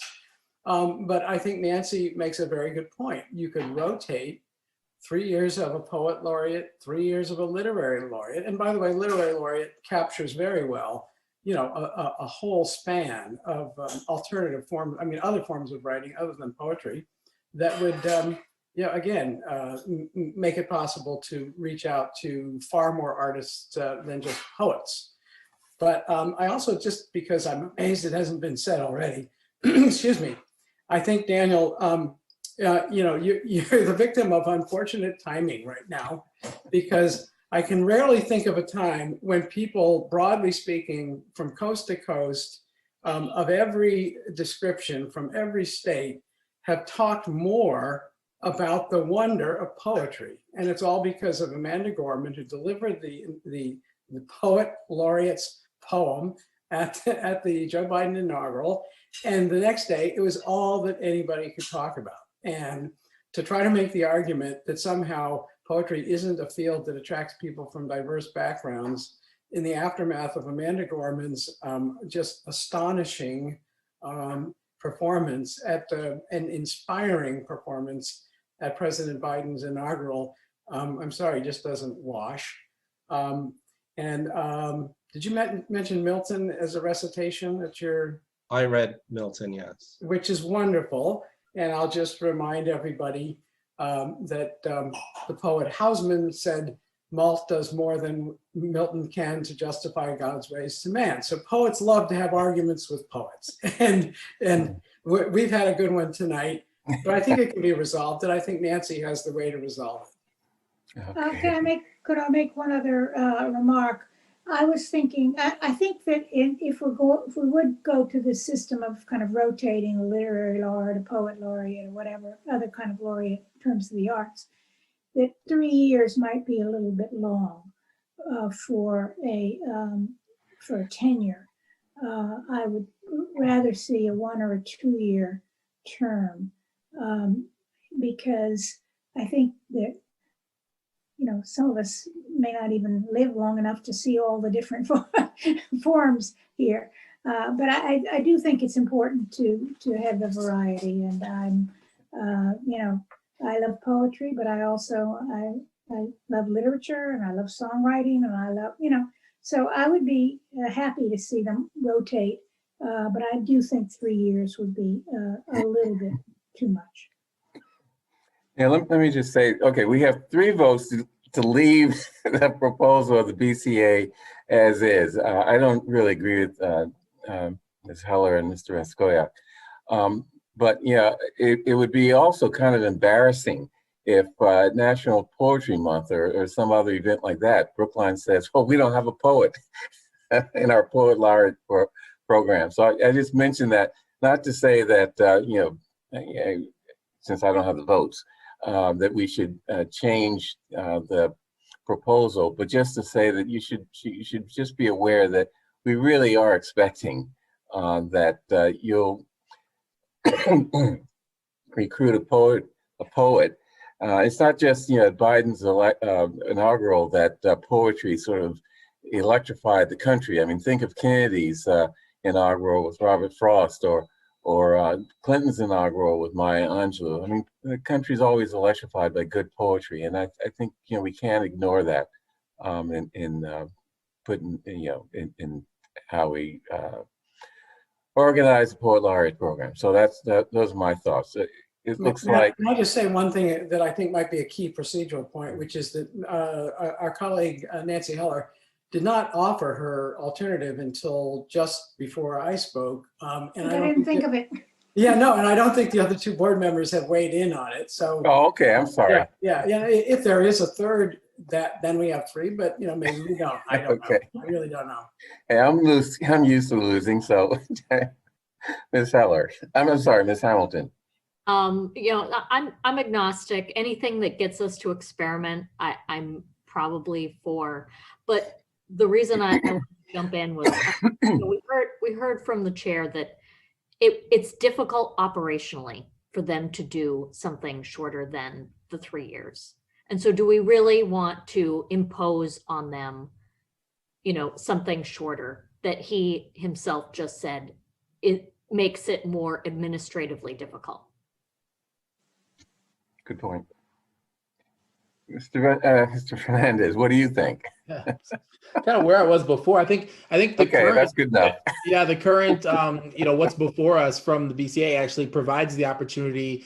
There's a group of people that'll be involved in deciding who the person that fills this role is every term, and they can take into consideration the idea that there's been a poet before, there hasn't been a poet recently, or whatever it is. They can do all this kind of stuff with the proposal before us. Okay. Well, I guess let's take a vote. We're supposed to take a vote. Personally, I'd like to thank the BCA for coming forward with a proposal that, I may not agree with 100%, but it's a good proposal, and I think takes us to a conclusion of this issue. So, all in favor of the Poet Laureate proposal of the Brookline Commission for the Arts, Ms. Heller? Or I move approval. Ms. Heller? I'll vote for it. Ms. Hamilton? Aye. Mr. Fernandez? Aye. Mr. Mascoya? I will vote aye, and I wish Mr. Goslin, excuse me, Dan, in advertising the position and explaining to the applicant that you don't have to be a poet to be the poet laureate. Right. That's your chosen path, so go with it. Okay, at any rate, no comment. Thank you. Okay. Oh, chair votes aye too, or votes yes. Okay, you have your marching orders and your new plan of action. So thank you very much. Okay. Next, 83 Longwood project eligibility letter that was prepared, and I guess we're gonna have a discussion as to whether board members agree with the draft that's before us. Draft that we looked at last meeting. Members made comments to, and the result is what's in our packet. So, Ms. Steinfeld, you want to? Certainly. I have incorporated all the comments I received, and you do in fact have the draft in front of you. Yeah. I do have to submit a final letter by Friday, so I still have an opportunity to incorporate any comments you may still have. Okay. Any comments from the board that they'd like to introduce? Mr. Fernandez. Sure. Only that, unless we got it some other way, I don't have a red line comment, so it's difficult for me to tell what's been added or taken away since we last saw this. Okay. You want me to go through some of the changes? Yeah, if there are a few top notes, nothing grammatical or anything Okay. like that, of course, but anything. The reference to demolishing a building has been removed. Let's see. The reference, water runoff has been included as a recommendation that an actual plan be submitted, which is something we would do anyway. Yeah, and that's something that the ZBA does, but a number of people mentioned this issue at our hearing, so I thought it was important to just emphasize that. I really think that was about it. Yeah. Okay. Yeah. Yeah, I said last week I thought it was a good letter when I saw it, so yeah, I just wanted to see if there's Thank you. I should stand out. Hopefully now it's better. Yeah. Okay. So, Ms. Heller. Yes, I agree. It is a good letter. And I'm just concerned that it doesn't mention the issue of preservation. And is there any way to preserve the house, or I'm sure that the Preservation Commission will issue a demolition delay. That's my expectation that there would be. It has, but it doesn't have any standing in a 40B. I'm sorry, what? The Preservation Commission has imposed a stay, but it has no validity within a 40B. 40B trumps that stay. I see. Well, I think that's objectionable, actually. I think that there's a reason for preservation commissions and preserving our architectural heritage. And so I, for one, would add that as, something that the state should look at, because would they be allowed to go into the middle of an historic district and rip out a house and put something up? Yes. I find that very troubling. No, that's the law. So, And that doesn't mean I have to like it. no, many laws we don't like. Right. So, okay. Any other comments, Ms. Hamilton? It's a good letter. And I just wanted to give everyone a heads up that I will probably abstain just because I am a direct abutter to this project. Okay, good. Okay, unless there are any other comments, I'd like to move approval of the letter as edited. All in favor, Ms. Heller? Yes, Ms. Heller. Yes, aye. Ms. Hamilton? Abstain. Mr. Fernandez? Aye. Mr. Van Scoyoc? Aye. And chair votes aye. Thank you, Ms. Steinberg. Thank you. I'll be back next week with another one. Oh, God. Okay, next, housing production plan update. I see Roger Blood is here, Joe Viola, and Allison Seinfeld also probably. Okay, so let's just make clear what we're doing here. We are not commenting on the housing production plan, which is the current plan prepared a number of years ago. All we're really making comments on is the request for proposals that will be posted in order to seek the services of a consultant to prepare a revised housing production plan. So who wants to start off here? That's correct, Bernard. I'd like to share a presentation that we've put together. Okay. I'm going to share my screen if that's okay.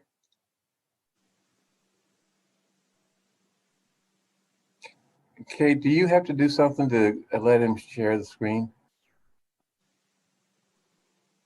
I did allow him to share the screen. Oh, okay.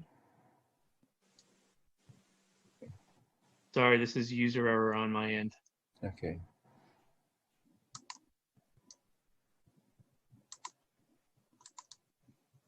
For some reason, it's not allowing me to pull up the.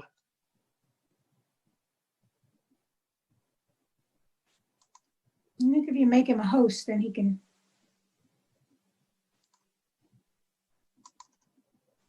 Then he can share. I just made Joe a co-host. Can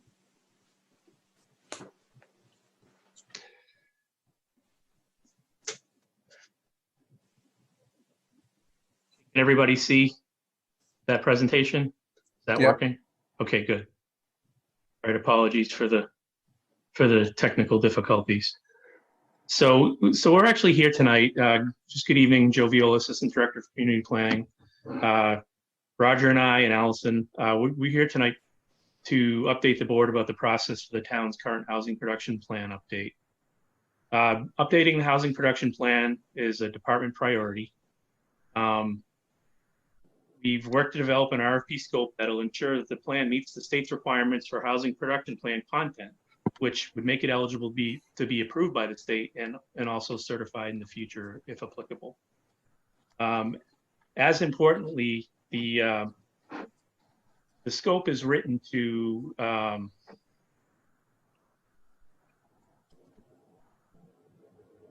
sorry, I'm managing two laptops here. The scope's written so that the updated housing production plan will guide the town's future housing production and preservation efforts, particularly as the town exceeds the 40B 10% subsidized housing inventory threshold in the future. As the staff memo notes, the town completed its first housing production plan in October 2016, and that plan is effective for 5 years, and it'll expire this upcoming October. Our memo also notes that after the plan was approved and as stated production goals were met, the town's HPP was certified by the Mass Department of Housing and Community Development in 2017, which provided the town with safe harbor status and gave a temporary reprieve to the Zoning Board of Appeals in the midst of a flurry of 40B proposals. Getting back to the draft that was included for your consideration this evening has had the benefit of review by the Housing Advisory Board at a previous HAB public meeting. And first and foremost, the scope calls for a robust community engagement process that will play an important role in developing the HPP update and informing the current plan contents. As critical, the RFP scope calls for a review of the current HPP goals and strategies, which the intent of that is to update and refine those as necessary to spur further housing production, which is particularly important now that the town is approaching Chapter 40B's 10% threshold. So our goal is to issue the RFP as soon as possible in order to complete a preliminary HPP draft by the end of calendar year 21. We provided the draft in advance for your review. We hope to have the board's concurrence that our proposed approach is sound. And we're hoping to have your support to work with the town's chief procurement officer to issue the RFP on behalf of the town, so we can procure a highly qualified consultant. With that, I'll turn the presentation over to Roger, who will walk the board through the remainder of our update. Well, thank you and good evening, and thanks for this opportunity to share the proposal for the RFP and seeking a qualified consultant to support the town in a very important project, the updating of this housing production plan. I'm just going to give you a few highlights, and also appreciate this venue to share this first exposure to launching this process with the greater audience. One of the baseline foundations carrying over from the previous plan in terms of where are we now and what do we have that's worthy of note that we're going to be building upon. The Boston Foundation's Greater Boston Housing Report Card in 2019, the most recent annual report card, spelled out 6 best practices for municipalities who wish to promote affordable housing. And Brookline at this point has actually in active form 5 of the 6. We have plenty of zoning for multifamily housing. We recently at town meeting approved a zoning bylaw authorizing accessory dwelling units in single homes. We've had a very active inclusionary zoning bylaw that's in the midst of being strengthened as we speak. There's zoning in Brookline for mixed use development, including housing and commercial. That'll be a focus of considerable interest in the upcoming plan. And the town has an affordable housing trust fund, which has received about $15 million and deployed about $11 million over the years. That's 5 out of 6, and we will be hopefully 6 out of 6 with the adoption of the Community Preservation Act, subject to voter approval, and a baseline for the housing production plan update that we're addressing this evening and will over the coming year will be to acknowledge where we are, but to try to evaluate and expand on all of these best practices and some new areas as well.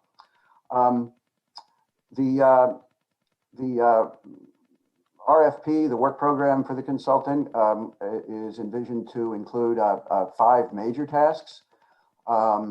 First, and always to be included throughout the other tasks, is to develop a robust, we need to move up one slide, please. Am I controlling this, or are you? Next slide. There. Thank you. Hey, Roger. That's okay. To develop and implement a robust public engagement process that engages with a wide range of residents in various forums. And in this regard, we know the Committee on Diversity, Inclusion, and Community Relations has a very extensive document that is provided in the RFP through a link and goes into greater detail on this for a prospective consultant. Task 2 and all housing production plans include this, which is an update of a comprehensive housing needs assessment, where the prospective needs will be broken down by various income ranges and socioeconomic groups and stakeholders within and without the town. Third task is to formulate affordable housing goals, both quantitative and qualitative, that would address and attempt to link up with the most salient needs in the prior task. Next is to update housing production strategies, and I'll come back to this real quickly in a moment. And then the 5th task, which is very important to the overall goal of this housing production plan, which is more a genuine plan that isn't just for the purpose of arithmetic to reach the 10%, like the previous plan was focused on. And so task 5 is to develop and test specific location-based recommendations for housing production. In other words, you can say what you want to build and what your goals are, but the question that really is critical to this is, where? We have a map and we have spaces, and of course that's what housing is all about physically. So, and the work plan of the consultant then will include developing location-based recommendations for housing production, and that will include, and this again builds upon the last plan, zoning recommendations. Not specific articles, but general recommendations relating to the locations and the types of housing and mixed uses.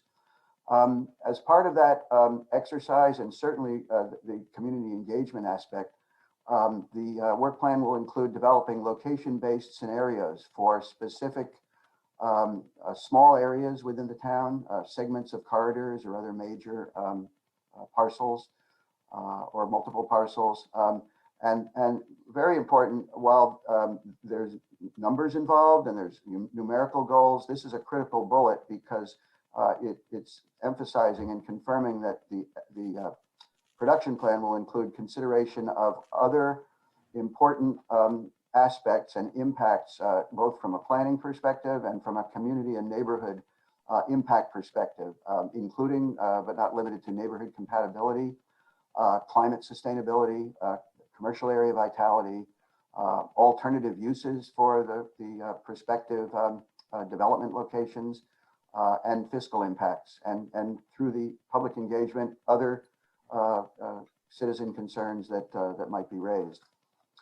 For the various locations that would be identified in the first phase of the consultant's work, and the RFP projects that there would be somewhere in the range between 12 and 20 of such locations.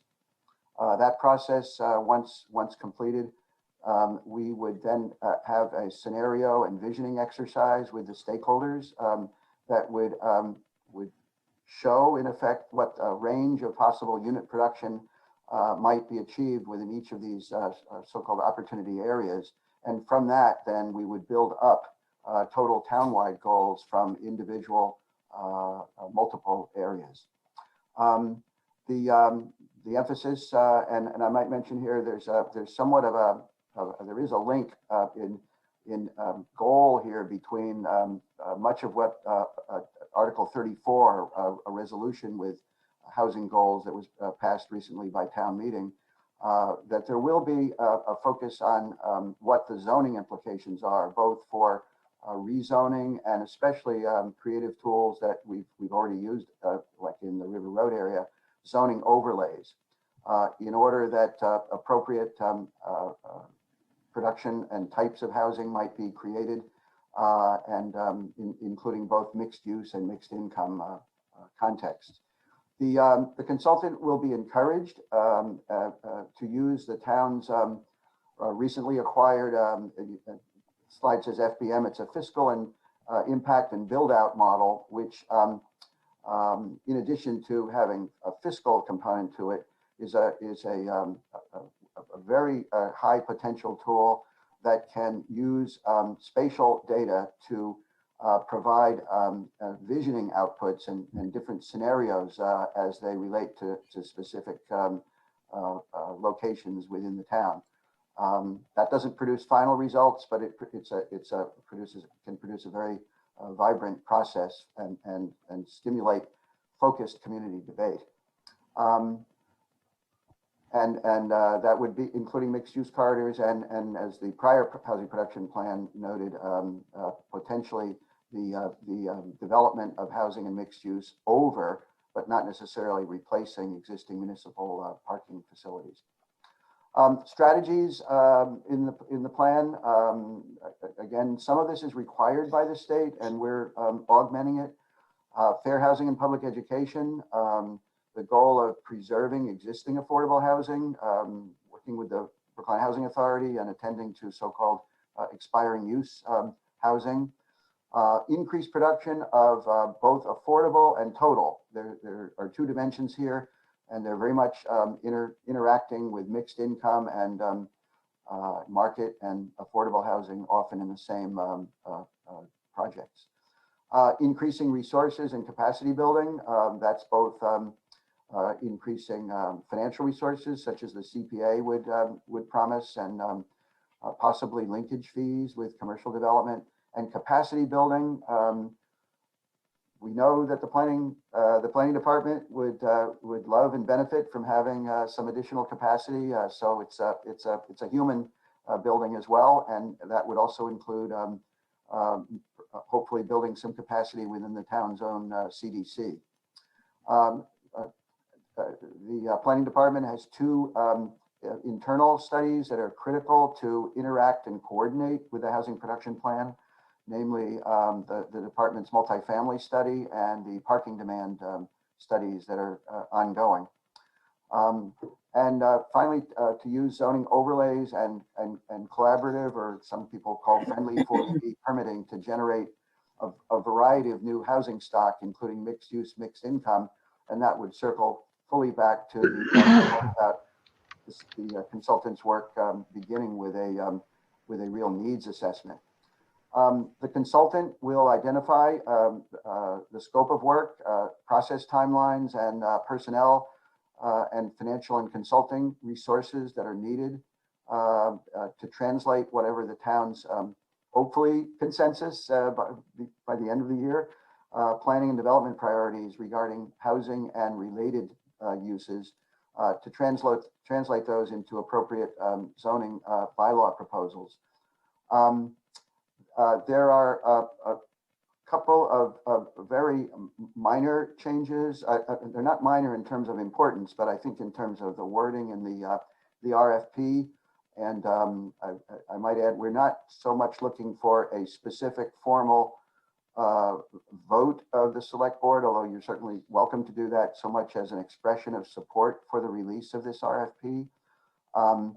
There will be a working group, and which is described in the proposal as including staff, HAB member, and planning board member. And we, having had some recent good discussion, are contemplating having a member of the advisory committee as also on that working group.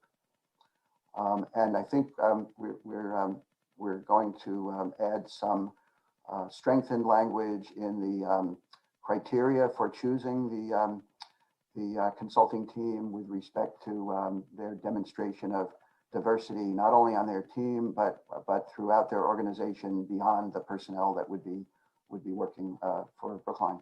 So with that, we're open to questions, and thank you again for hearing us on this.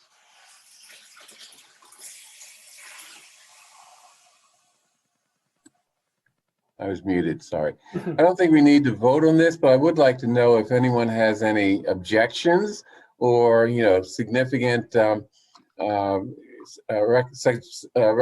significant suggestions that they'd like to make.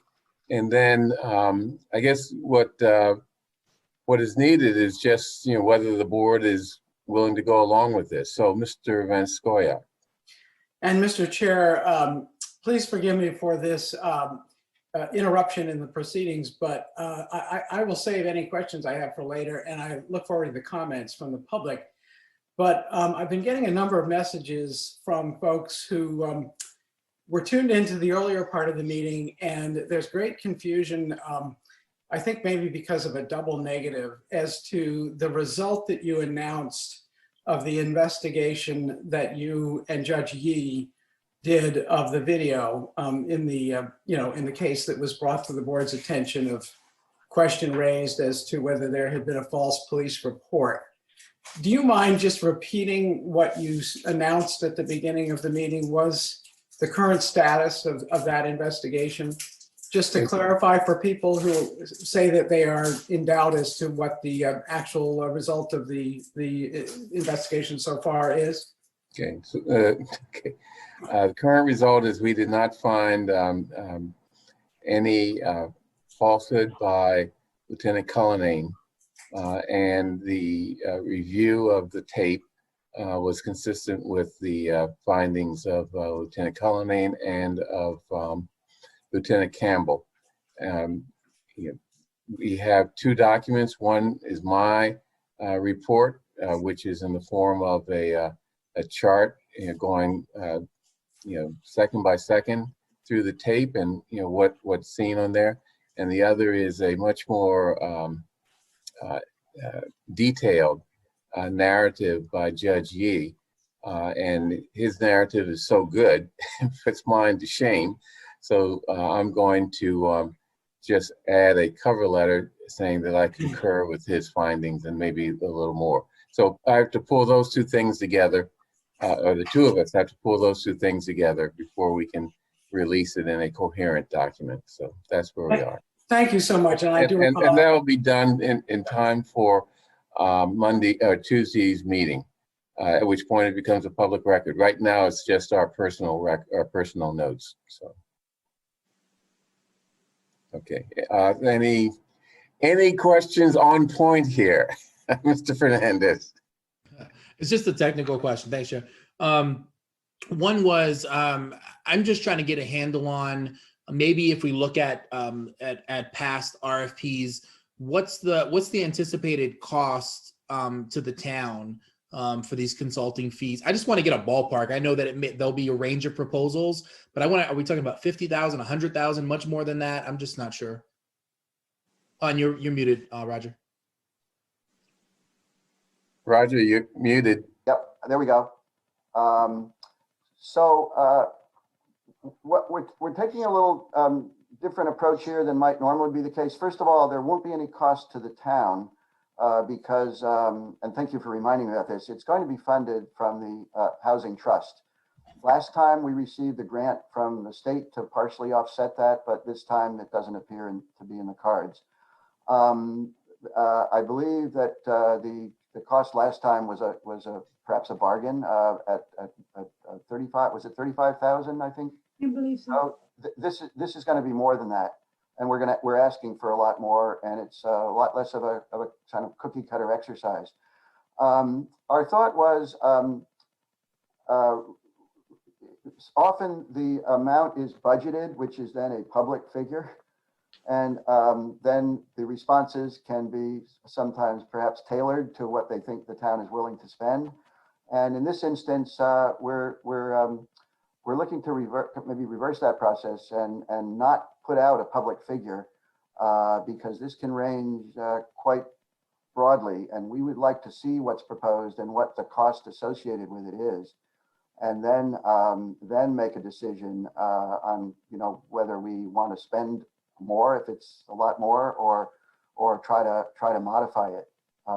So that makes it hard to give you a figure other than it could be considerably higher than what we paid for and what we got last time. I hope Yeah. that's sufficient. No, that's helpful. That's why I asked, because I did notice that line about the funds coming from the Affordable Housing Trust Fund, and I don't know if that's typical, or that's because of sort of financial circumstances we find ourselves in. Is that typical? It's to the extent that you know, I can't tell you what the broad practices are with the 100 other trust funds in the other towns, but it's certainly highly appropriate use of the trust fund money within our mission, and hopefully money well spent for what will come. And this will come back to the select board for approval of that expenditure from the trust fund. So this is not the last time that we're seeing this. Okay, great. Yeah, I certainly hope that you know, the investment from the housing trust fund reaps dividends down the line. So if it's the kind of investment where we see, you know, significantly more funds coming into the housing trust fund, then it's worth it to do it. So, all right, thanks. Okay, Ms. Heller, did you have your hand up? I did, yeah. Okay. Thank you. So I would appreciate an understanding of housing production plans in the context of being below 10% and being above 10%. My understanding was that when we are below 10%, the 40B proposals have much more latitude in terms of ignoring our, you know, you just told me about you can ignore preservation, you can ignore other of our zoning, our setbacks, our green space requirements, all that stuff. But I didn't think that applied when we're looking at projects that when we're over the line, and we're almost, you know, we're very close to the line now. We've been going a little wiggling. Sometimes we're over, sometimes we're under.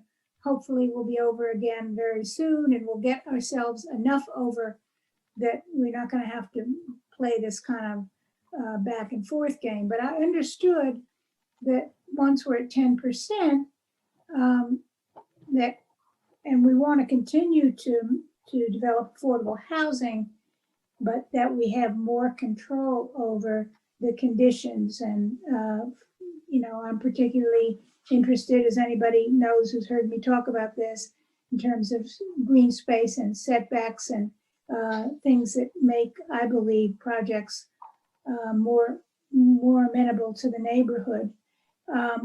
So I'm just wondering, is that the case? Yes. Well, you'll remember 5 years ago, because you and I started the dialogue on the process of going to town meeting for the production plan. And at that time, by far the primary goal was, as you just articulated it, to give us a pathway and some potential common sense relief by doing a housing production plan, very much under the prescription and the template as provided by the state, which we did, and it did actually serve that purpose. We're now, I'll call it flirting with the 10%. As recently as when we wrote this RFP, and it may still say 10.21 in the RFP, or perhaps it's been changed, we've now sunk just down to 9.9. And so we're going through a period where chances are good in a matter of months we'll be back over the 10, but not totally comfortable. We might sink back again. And then having this housing production plan will provide us that kind of an insurance policy.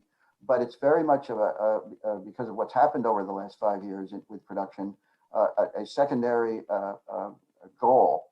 And we are kind of using the HPP because it's understood, it's got a precedent in the town, it provides a format, a very good way of articulating the tasks and the goals.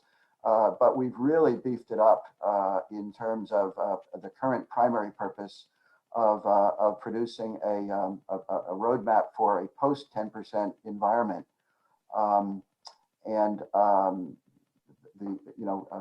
A way that will, it's really a balance of reassuring the strong advocates of maximizing production, that this is a proper method to give the town the opportunity to do a professional analysis and with public engagement, the whole 9 yards.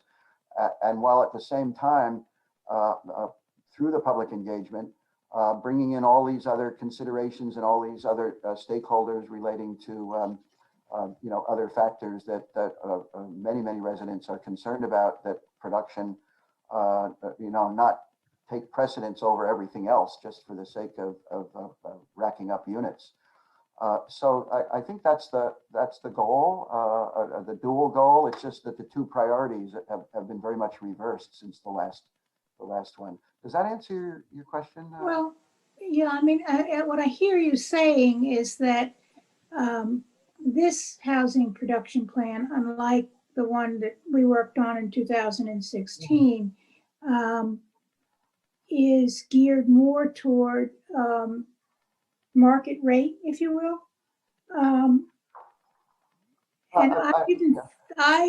My understanding was that the Housing Advisory Board was more concerned with affordable housing and the production of that. And so I'm confused because I see some language in your presentation about non-affordable housing, or at least that's what I think you're saying. And one of the things that concerns me, again, under 10%, we're not supposed to take into account town infrastructure needs and supporting that. But over 10%, I would assume we would be able to factor that in. And I don't see anything in here which indicates that we're going to take into account what the town needs and the town structural systems need to be able to support this many additional units, however many we have. So I'm wondering how you're dealing with that issue, because I think it's critical. I really do. I totally agree. It's a good question, and I think there's two important facets to what you're saying. On the affordable and market rate housing, I don't think that the plan or any of the constituencies are looking for this to propose the very high-end luxury housing, which often happens in the market. But we do know that to produce affordable housing, there's a high level of some kind of subsidy between that and the market.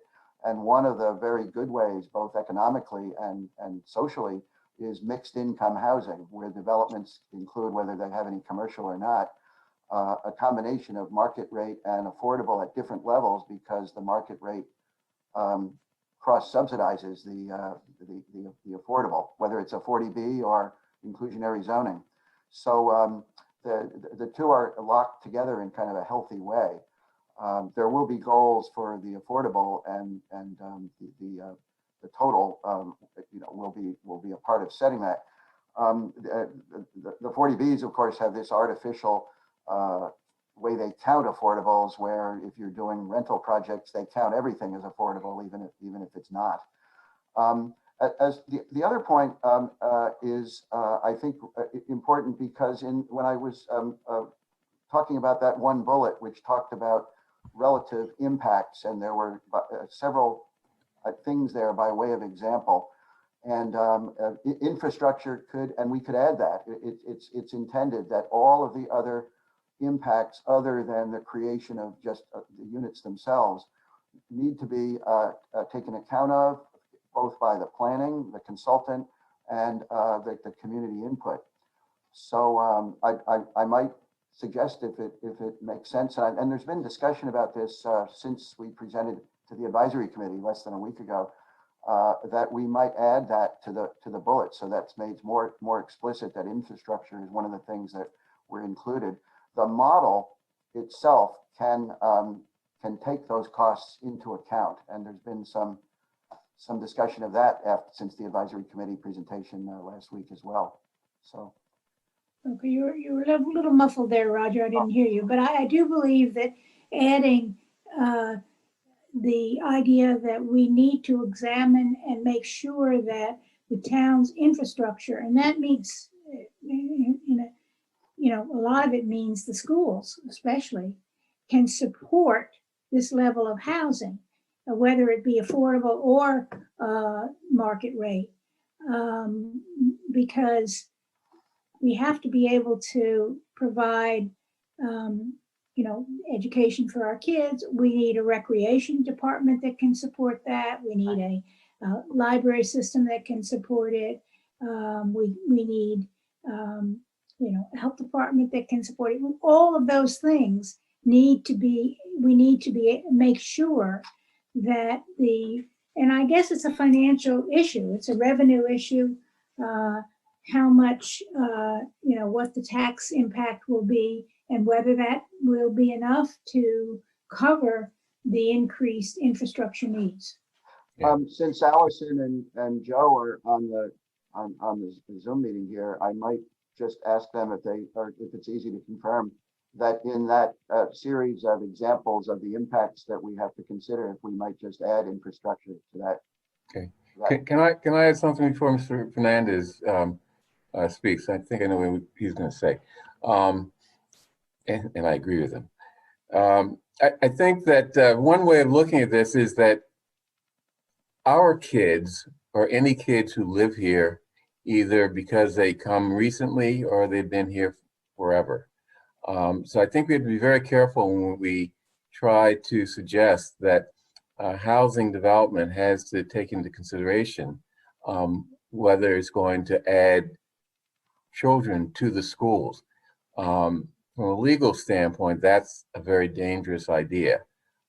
So, that's my view. Mr. Fernandez? And I do agree with you on that. I was actually just going to say, I'm a fan of a good old housing debate or conversation as much as the next person. But I think our job tonight is to focus on the RFP, not necessarily to go back and forth about housing in Brookline, which there's plenty of opportunity to do. Okay. Yeah. Thank you. We did get a little off base. I did allow people to comment at this part of the meeting.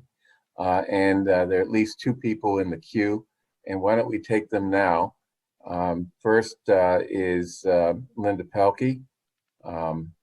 Ms. Pelkey, can we let her in?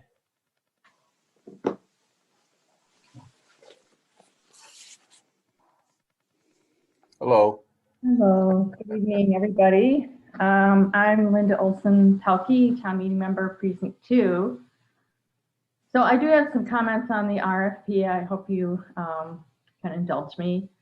3 minutes of indulgence. I'm gonna, well, that's been tough.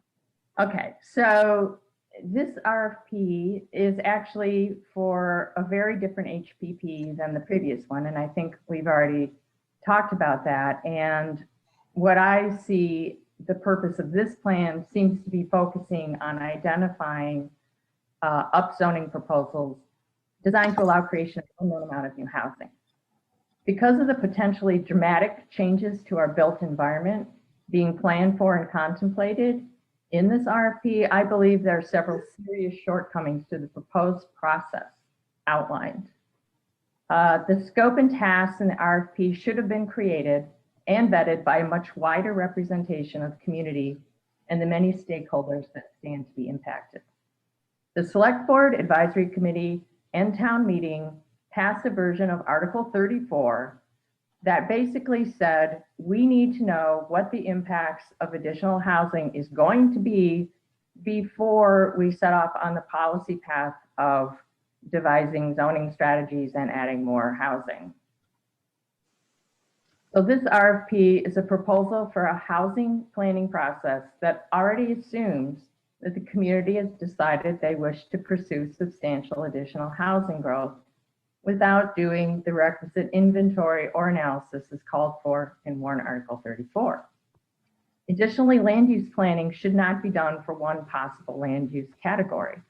Everything is connected, and every site that is redeveloped as housing represents a lost opportunity cost for another use. Paragraph 5 on page 11 does list some potential impacts that should be considered, as Roger mentioned.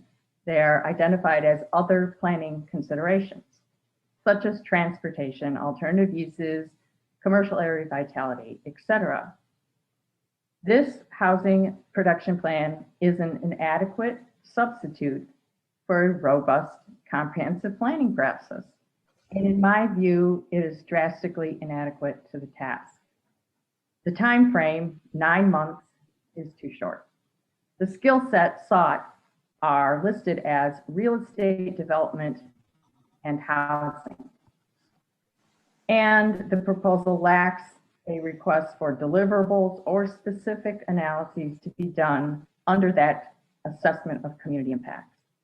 So in light of these concerns, I'm asking the Select Board to seek to add more specific tasks and deliverables to the paragraph that details the assessment that should be done of community impacts. And I'm also asking that a more robust and public-facing oversight committee be created, which is subject to open meeting law, and that committee should include broad community and stakeholder representation. And as an aside, to get an insider's view of an exemplary community process and strong state-of-the-practice zoning reform effort, please join me this Thursday night at 6 o'clock when I interview Dan Bartman from Somerville with the advisory committee. Thank you very much. Okay. Kate, how many people are in the queue to speak? Right now, we have Paul Warren. Okay, let's let Paul speak, and then I'd like Ms. Steinfeld to respond to Ms. Palke's comments, if you don't mind. Mr. Warren. Hello, good evening. My name is Paul Warren. I'm a town meeting member from Precinct 1 and also a member of the advisory committee speaking on my own behalf. First, I would like to comment on something that was said earlier about this hovering around 10% and 9.9%, and we keep wrestling with that. Well, let's make it 15 or 20% and we don't have to worry about the 10%. So whatever, we don't have enough margin of error and we keep wrestling with it, but that's an aside. I would like to thank the planning department as well as the HAB and others who put together the RFP. I came out of the world of sourcing and vendor management, especially in the technology space, but I think it was very well written and I appreciate it being put forward. I do have a couple of constructive comments on it that I'd like to offer.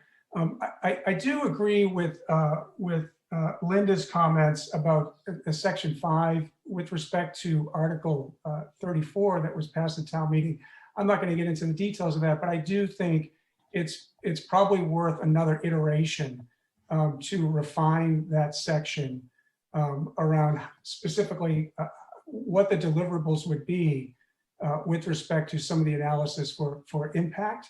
And I think that, it may make sense to do another iteration. So I would encourage the team that developed the RFP to work with Linda and others to do that and then come back with another pass. I think that my specific comments, longer comments, are really related. What I would consider to be the topic of public participation, and they may touch a bit on what Linda mentioned about the expanded nature of the proposal beyond a traditional HPP and more into what I would consider to be a growth plan, which I appreciate and I think we need as a town. But the how, when, and where of where Brookline grows is really top of mind of many in our community right now. It's really an important subject. The housing production plan study is in part the development of a public policy recommendation for not only affordable housing, but also the development of all housing growth in Brookline, specifically enabled by the changes in the zoning that came out of the recently approved housing choice bill by the legislature. this study has the potential to be as impactful as I'd like to offer this as the Reimagining Task Force. Housing and rezoning will potentially touch every resident within Brookline. So I think it really is important. Zoning and specifically upzoning has the potential to do that. So I would encourage the select board and also the individuals putting together the RFP, which I do appreciate, to carefully consider how, when, and where the public will have an opportunity to influence not only the information being gathered through workshops and stuff, but also how will the public influence and comment on the public policy recommendations that will come out of the housing production plan. I'm very sensitive. I've talked, Alice and I have had a lengthy conversation about work groups with the planning department and necessarily how much public involvement specifically at the task level you should have. But I would just encourage, you don't have to have a public group in order to have public participation in some of the recommendations. So I just would ask that you consider that this really is a top of mind subject for many, if not all residents in Brookline with respect to how Brookline grows. And we're going to grow because things that don't grow die. So we do need to grow. Lastly, I would just offer the idea that if there are some potential changes to the RFP, and I don't think there's a lot, the warrant is going to open up pretty soon. And potentially there may be some things that go into the warrant that could potentially impact directly related to the development of the housing production plan. Specifically since the legislation from the Housing Choice Bill was passed. So, if it's possible and it doesn't completely slow things down, and I'm not suggesting we slow things down, that we potentially see what goes into the warrant before issuing the RFP. Thank you for listening to my comments. Thank you. Ms. Steinfeld, do you have anything to say? And remember, all the select board is being asked to do is to indicate whether we have any big objections to this, or whether we are willing to just concur with the general thrust of the RFP, as it will be amended to address a few things that have come up tonight. Ms. Steinfeld? I do want to assure everyone that public participation and a really genuine community engagement process is integral to the entire HPP process. It's going to be an interactive process, and the consultant will be required, and we will make sure he or she does it, to interact with the public, and it will be modified as we go along, which explains to some extent why the RFP doesn't predetermine the exact process. We don't know yet because it is going to machinate and with public input, and it will in part define the deliverables. Typically when planners issue an RFP, we get a response from the applicants, from respondents who've been through this before. And we interact with them to finalize the scope and to finalize the deliverables, to finalize all the details based on the applicant's experience and perspective. So I do think it's time that we get the RFP out with any recommended changes the select board has, test the market. Let's have an opportunity to talk to the respondents and see what they suggest, and we'll come back to the board with a potential price as well. Okay. So what I'd like to suggest is, Ms. Heller, do you want to work with whoever regarding item 4 or item 5 and changes that you're suggested? Being careful not to talk. Opening my mouth. Yeah, right. Be careful not to say that we're keeping kids out of our schools. Well, can I say that we need to have enough recreation programs for children? Okay, just. And where are we going to get the money? Well, Mr. Steinfeld, yeah. Yes, we tried very hard to incorporate the intent of Warrant Article 34 by incorporating the importance of a fiscal impact analysis. And we don't have to define everything that goes into a true fiscal impact analysis. but it will cover a lot of the issues that have been raised. I mean, so we understand the costs of different types of development. The fiscal costs, there's certainly social costs as well. Yeah, okay. Equity. Mr. Blood did mention something regarding demographic data of the team, as well as individual members of the team that will be submitting responses, and that's important to me. Anyway, Mr. Van Scoyoc, did you have your hand up? There we go. So after that mud wrestling match we had over the poet laureate, it's a pleasure to be discussing something non-controversial like housing. Right. Have you been listening? Oh yeah, well, I know. That was intended ironically. Couple of questions. I admit I'm a little bit, I need some training, some learning on this question of, the boundaries that have to be observed to incorporate the concerns Nancy Heller raised into this process. Because I think they're very legitimate concerns. And I'm just going to offer my own view, which, perhaps at a very minimum, it would be within bounds to say that to the extent that we do add housing that adds children to the school system, we have to coordinate that strategy with a commercial development strategy that will improve our commercial tax base such that there is the revenue to deal with the added pressures on infrastructure, whether it be the school system or the parks and playgrounds or you name it. So, that's just a thought I'm offering as to whether that is appropriate to be folded into this whole strategy. That, the balance between residential development and commercial has got to be on the minds of people as they go forward with a housing strategy. Number two, and I'm asking this question of Roger, I think he'll probably be glad to answer.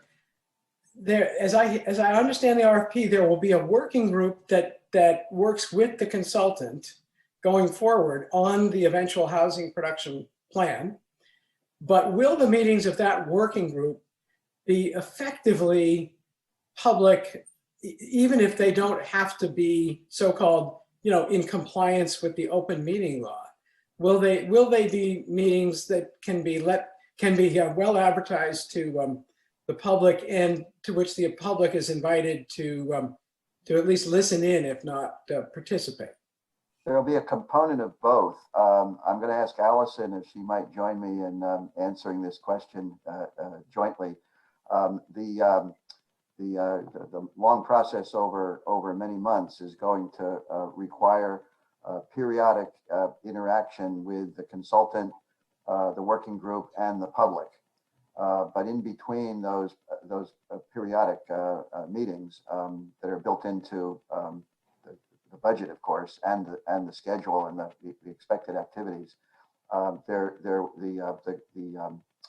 the working group itself will have a certain amount of interaction that where not every bit of that will be a part of a formal public meeting. Allison, did you want to comment any further on that? Be happy to. In terms of the working group, it's really more administrative than anything else. Staff needs to meet with consultants to oversee the work they're doing, make sure they're in compliance with the contract, discuss any issues that have arisen. We're going to be discussing how to engage the public noticing. It's an administrative detail that typically the planning department handles on its own. But because HAB is clearly involved in this, as in the planning board will be required to ultimately approve an HPP in accordance with state regs, we're inviting them, as well as one representative as advised from the advisory committee, to participate. But these will not be public because they're really truly working meetings. But there is so much public engagement involved at different times.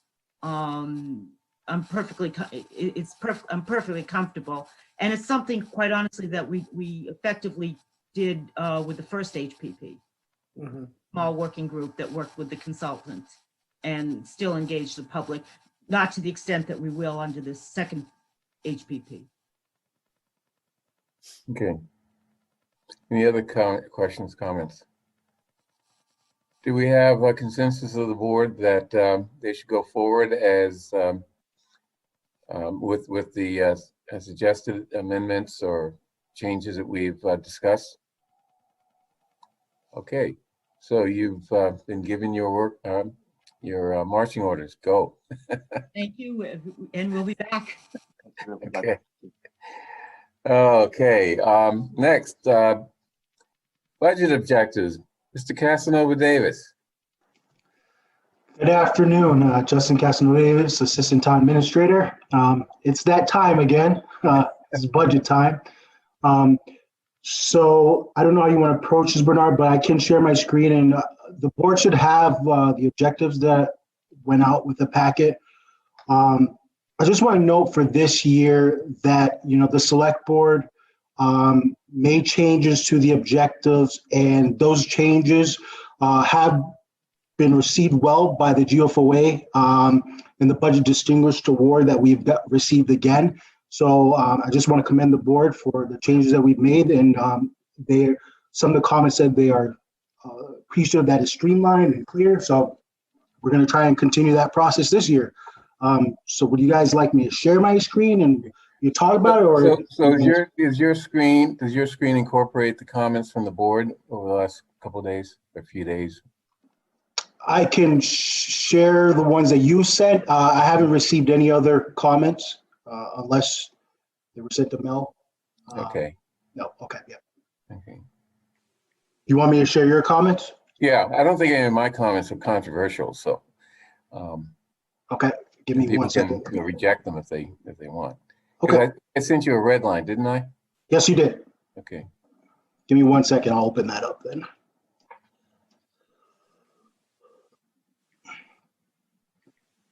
I'll hold, but I have just a couple of small comments, but they're brief and okay, yeah, minor, but I'll hold. So let me know if you guys can see it. Do you need me to make it bigger, or is that good for everyone? You make it a little bigger. Yep. My eyes are getting old. Is that good? Yeah. I think, most of the changes, some were, sort of grammar, et cetera. I don't know how you want to approach it, Bernard. Do you want to go? Yeah, I mean, it's fairly straightforward. The bracket at the end is just basically my comment that are goals different from objectives, and I think I just try to make a change so that the language is consistent. Yeah. So there. That was actually one of mine, was that I was just a little not sure exactly what that one meant. So I think that's a better version here. Yeah. The other thing, item 5 and somewhere else in here, I changed. Pardon me. Yeah, there's another part where you said consider below. Yeah. So the idea there was that. We can't presume that we're going to implement things. But these are things that would be considered in the case of the 2 police committees, as well as in the case of 9 equity reform recommendations, and there's another one. Yeah, there's another one below. I saw it. Where was it? I saw it. It was in here. Yeah. Okay. Consider town. No, that's the second one. I thought there's another one. No, those were, you sent 2. It was this one, the police reform, and the town equity. Okay. Yeah. So, we shouldn't presume that we're going to implement things until we actually, consider them. So, And then the other thing that I, said or added there is, I added language I think is just clarifying language. You can correct me if I'm wrong, in 14, and then added a new 15, work towards achieving and maintaining the 10% housing affordability goal in the subsidized housing inventory that will allow the town to avoid the issuance of comprehensive permits, blah, blah, blah. Of course, I'll do whatever the board wants, but Bernard and select board, would you entertain just merging this as into one? That way each category has 5 objectives in it. I think that was something that they particularly mentioned. But of course, these are yours, so whatever you like to do, we will do. But just want to know. Well, if you want to merge 14 and 15, it makes a long couple sentences, but if that works, and if it makes every section have 5, and that means something, I don't care. Okay. That was actually one where I had a comment. Okay. Okay. Yeah, for me, that one, I think this is a good document that that in many ways is about sort of shared values. And the first part of item 14 is to support increase the production of quality, affordable, senior, middle income, and low income housing. I would just put a period at the end of that. I think getting involved in, I'm not of the mindset that maybe other board members are about all of this should be about 40B. I think that if we do what we should do in item 14, then 40B won't be an issue. And so incorporating that as part of it doesn't make much sense to me. And I think if once we get above, if we're successful in this task, then we won't be having conversations about 40B anyway. At least not the we might have friendly 40B conversations, but not the other kind. Yeah, I have no problem with that. I'm going to assume that everyone is okay with that, and I'll run with that. I think that makes sense. There we go. Okay. Okay, wait, you're not taking that out, though. I thought he was talking about taking out the last clause. Yeah, that. Yeah, you mentioned this as well. Yep. Okay. Don't we want to still have a goal, achieving and maintaining 10% housing affordability? I mean, I'd certainly want to exceed that. I think what we have to remember too, and Roger was alluding to this when he was speaking earlier, is that 10% isn't housing affordability. There are market rate units that are captured in the 10%. So we're not anywhere near a 10% affordable community. That's not. So I think those are mixing two different maybe numbers. Where the 10% is sort of an artificial right number set by the state, and but we do want to make sure that we're that we meet that and exceed it, and really exceed it to the extent we can. And more affordable units are better than less. So I think we can address that comment by just taking out after 10% the words housing affordability goal, and then it reads maintaining the 10% goal on the subsidized housing inventory. which number is this? 15. 15. So Bernard's proposing taking this out. Yeah. Sure. Can we substitute maintaining for exceeding? That was going to be my suggestion, so I like it. Okay. Achieving.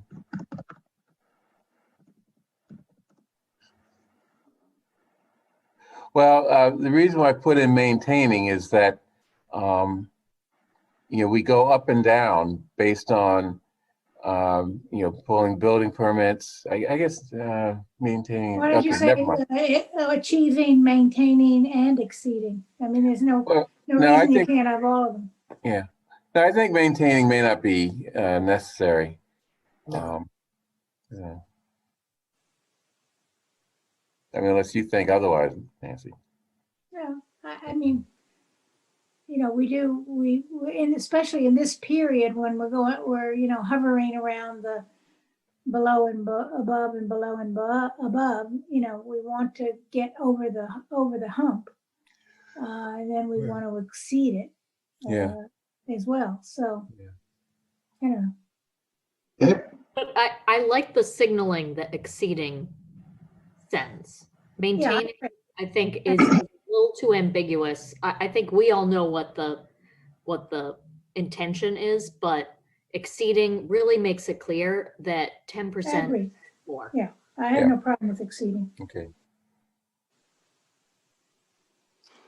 I think we're just two other probably smaller things.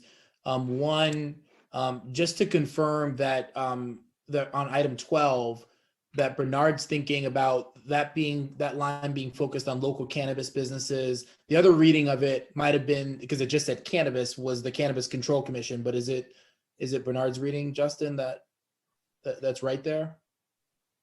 That was the intention.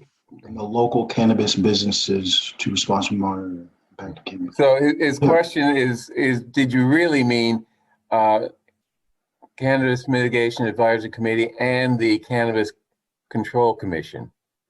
No, okay, no. Okay, so the way I interpret it is correct. No. You got it right. Yes. Yeah. Okay, good.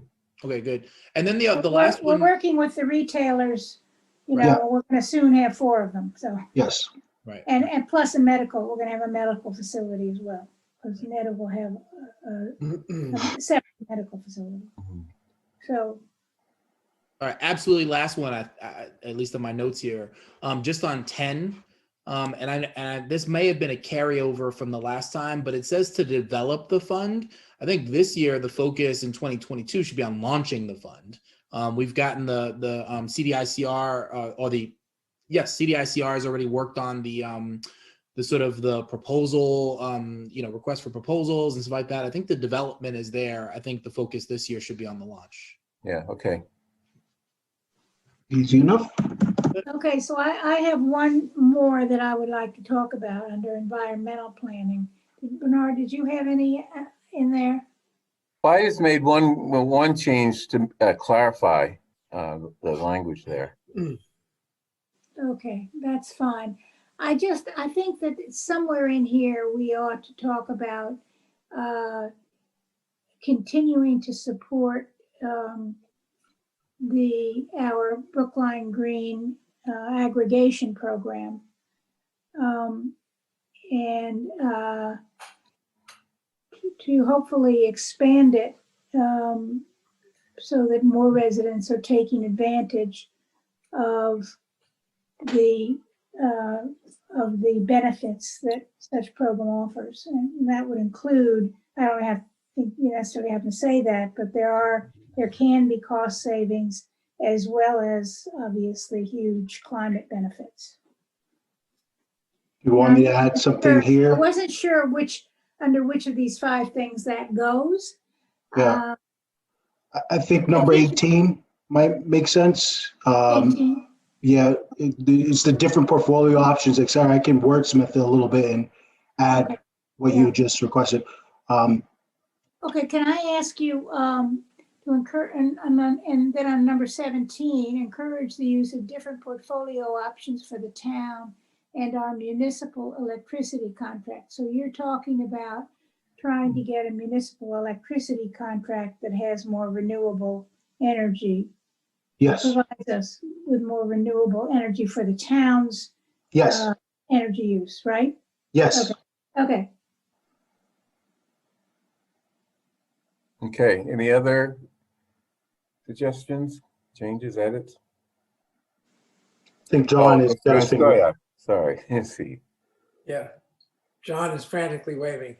But it isn't that urgent. But I was listening in on a meeting of one of the subcommittees of the Commission on Diversity, Inclusion, and Community Relations earlier this week, and they've been talking about the rollout of their engagement plan, which is something that we're going to be continuing to witness over the course of this year. And I thought somebody asked a very good question, which was, how do we define success? How will we sort of know that we've succeeded in our goals for the engagement plan? And I think, whether it's the engagement plan or so many other of the objectives of this plan, this document that sort of lays out goals for the budget, I think that's always a good question to ask. And I don't see much evidence of that question in here. And, I'm perfectly fine with the draft we have in front of us, but I'm just making the suggestion that in future years, if we could have in mind that question, how will we define success? As opposed to, we will work with the DICR on the engagement plan. Well, okay, but how will we know if we've achieved our goal? How will we define success? And as I say, not just the engagement plan, but many of the other objectives that are defined in this set of goals. So I also have another question, which I'm sorry, I don't think this really has an answer, and I don't expect an answer from anybody here tonight, but I just want to put it out there because I wonder if we should be thinking about this.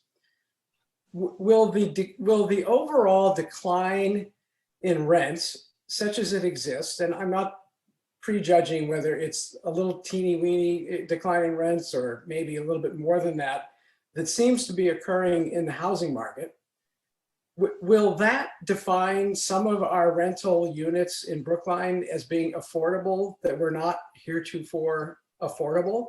And does anybody measure that? Does anybody take account of, in a declining, housing market where rents are suddenly going down instead of up, do units that were not once affordable become units that meet the definition of affordable?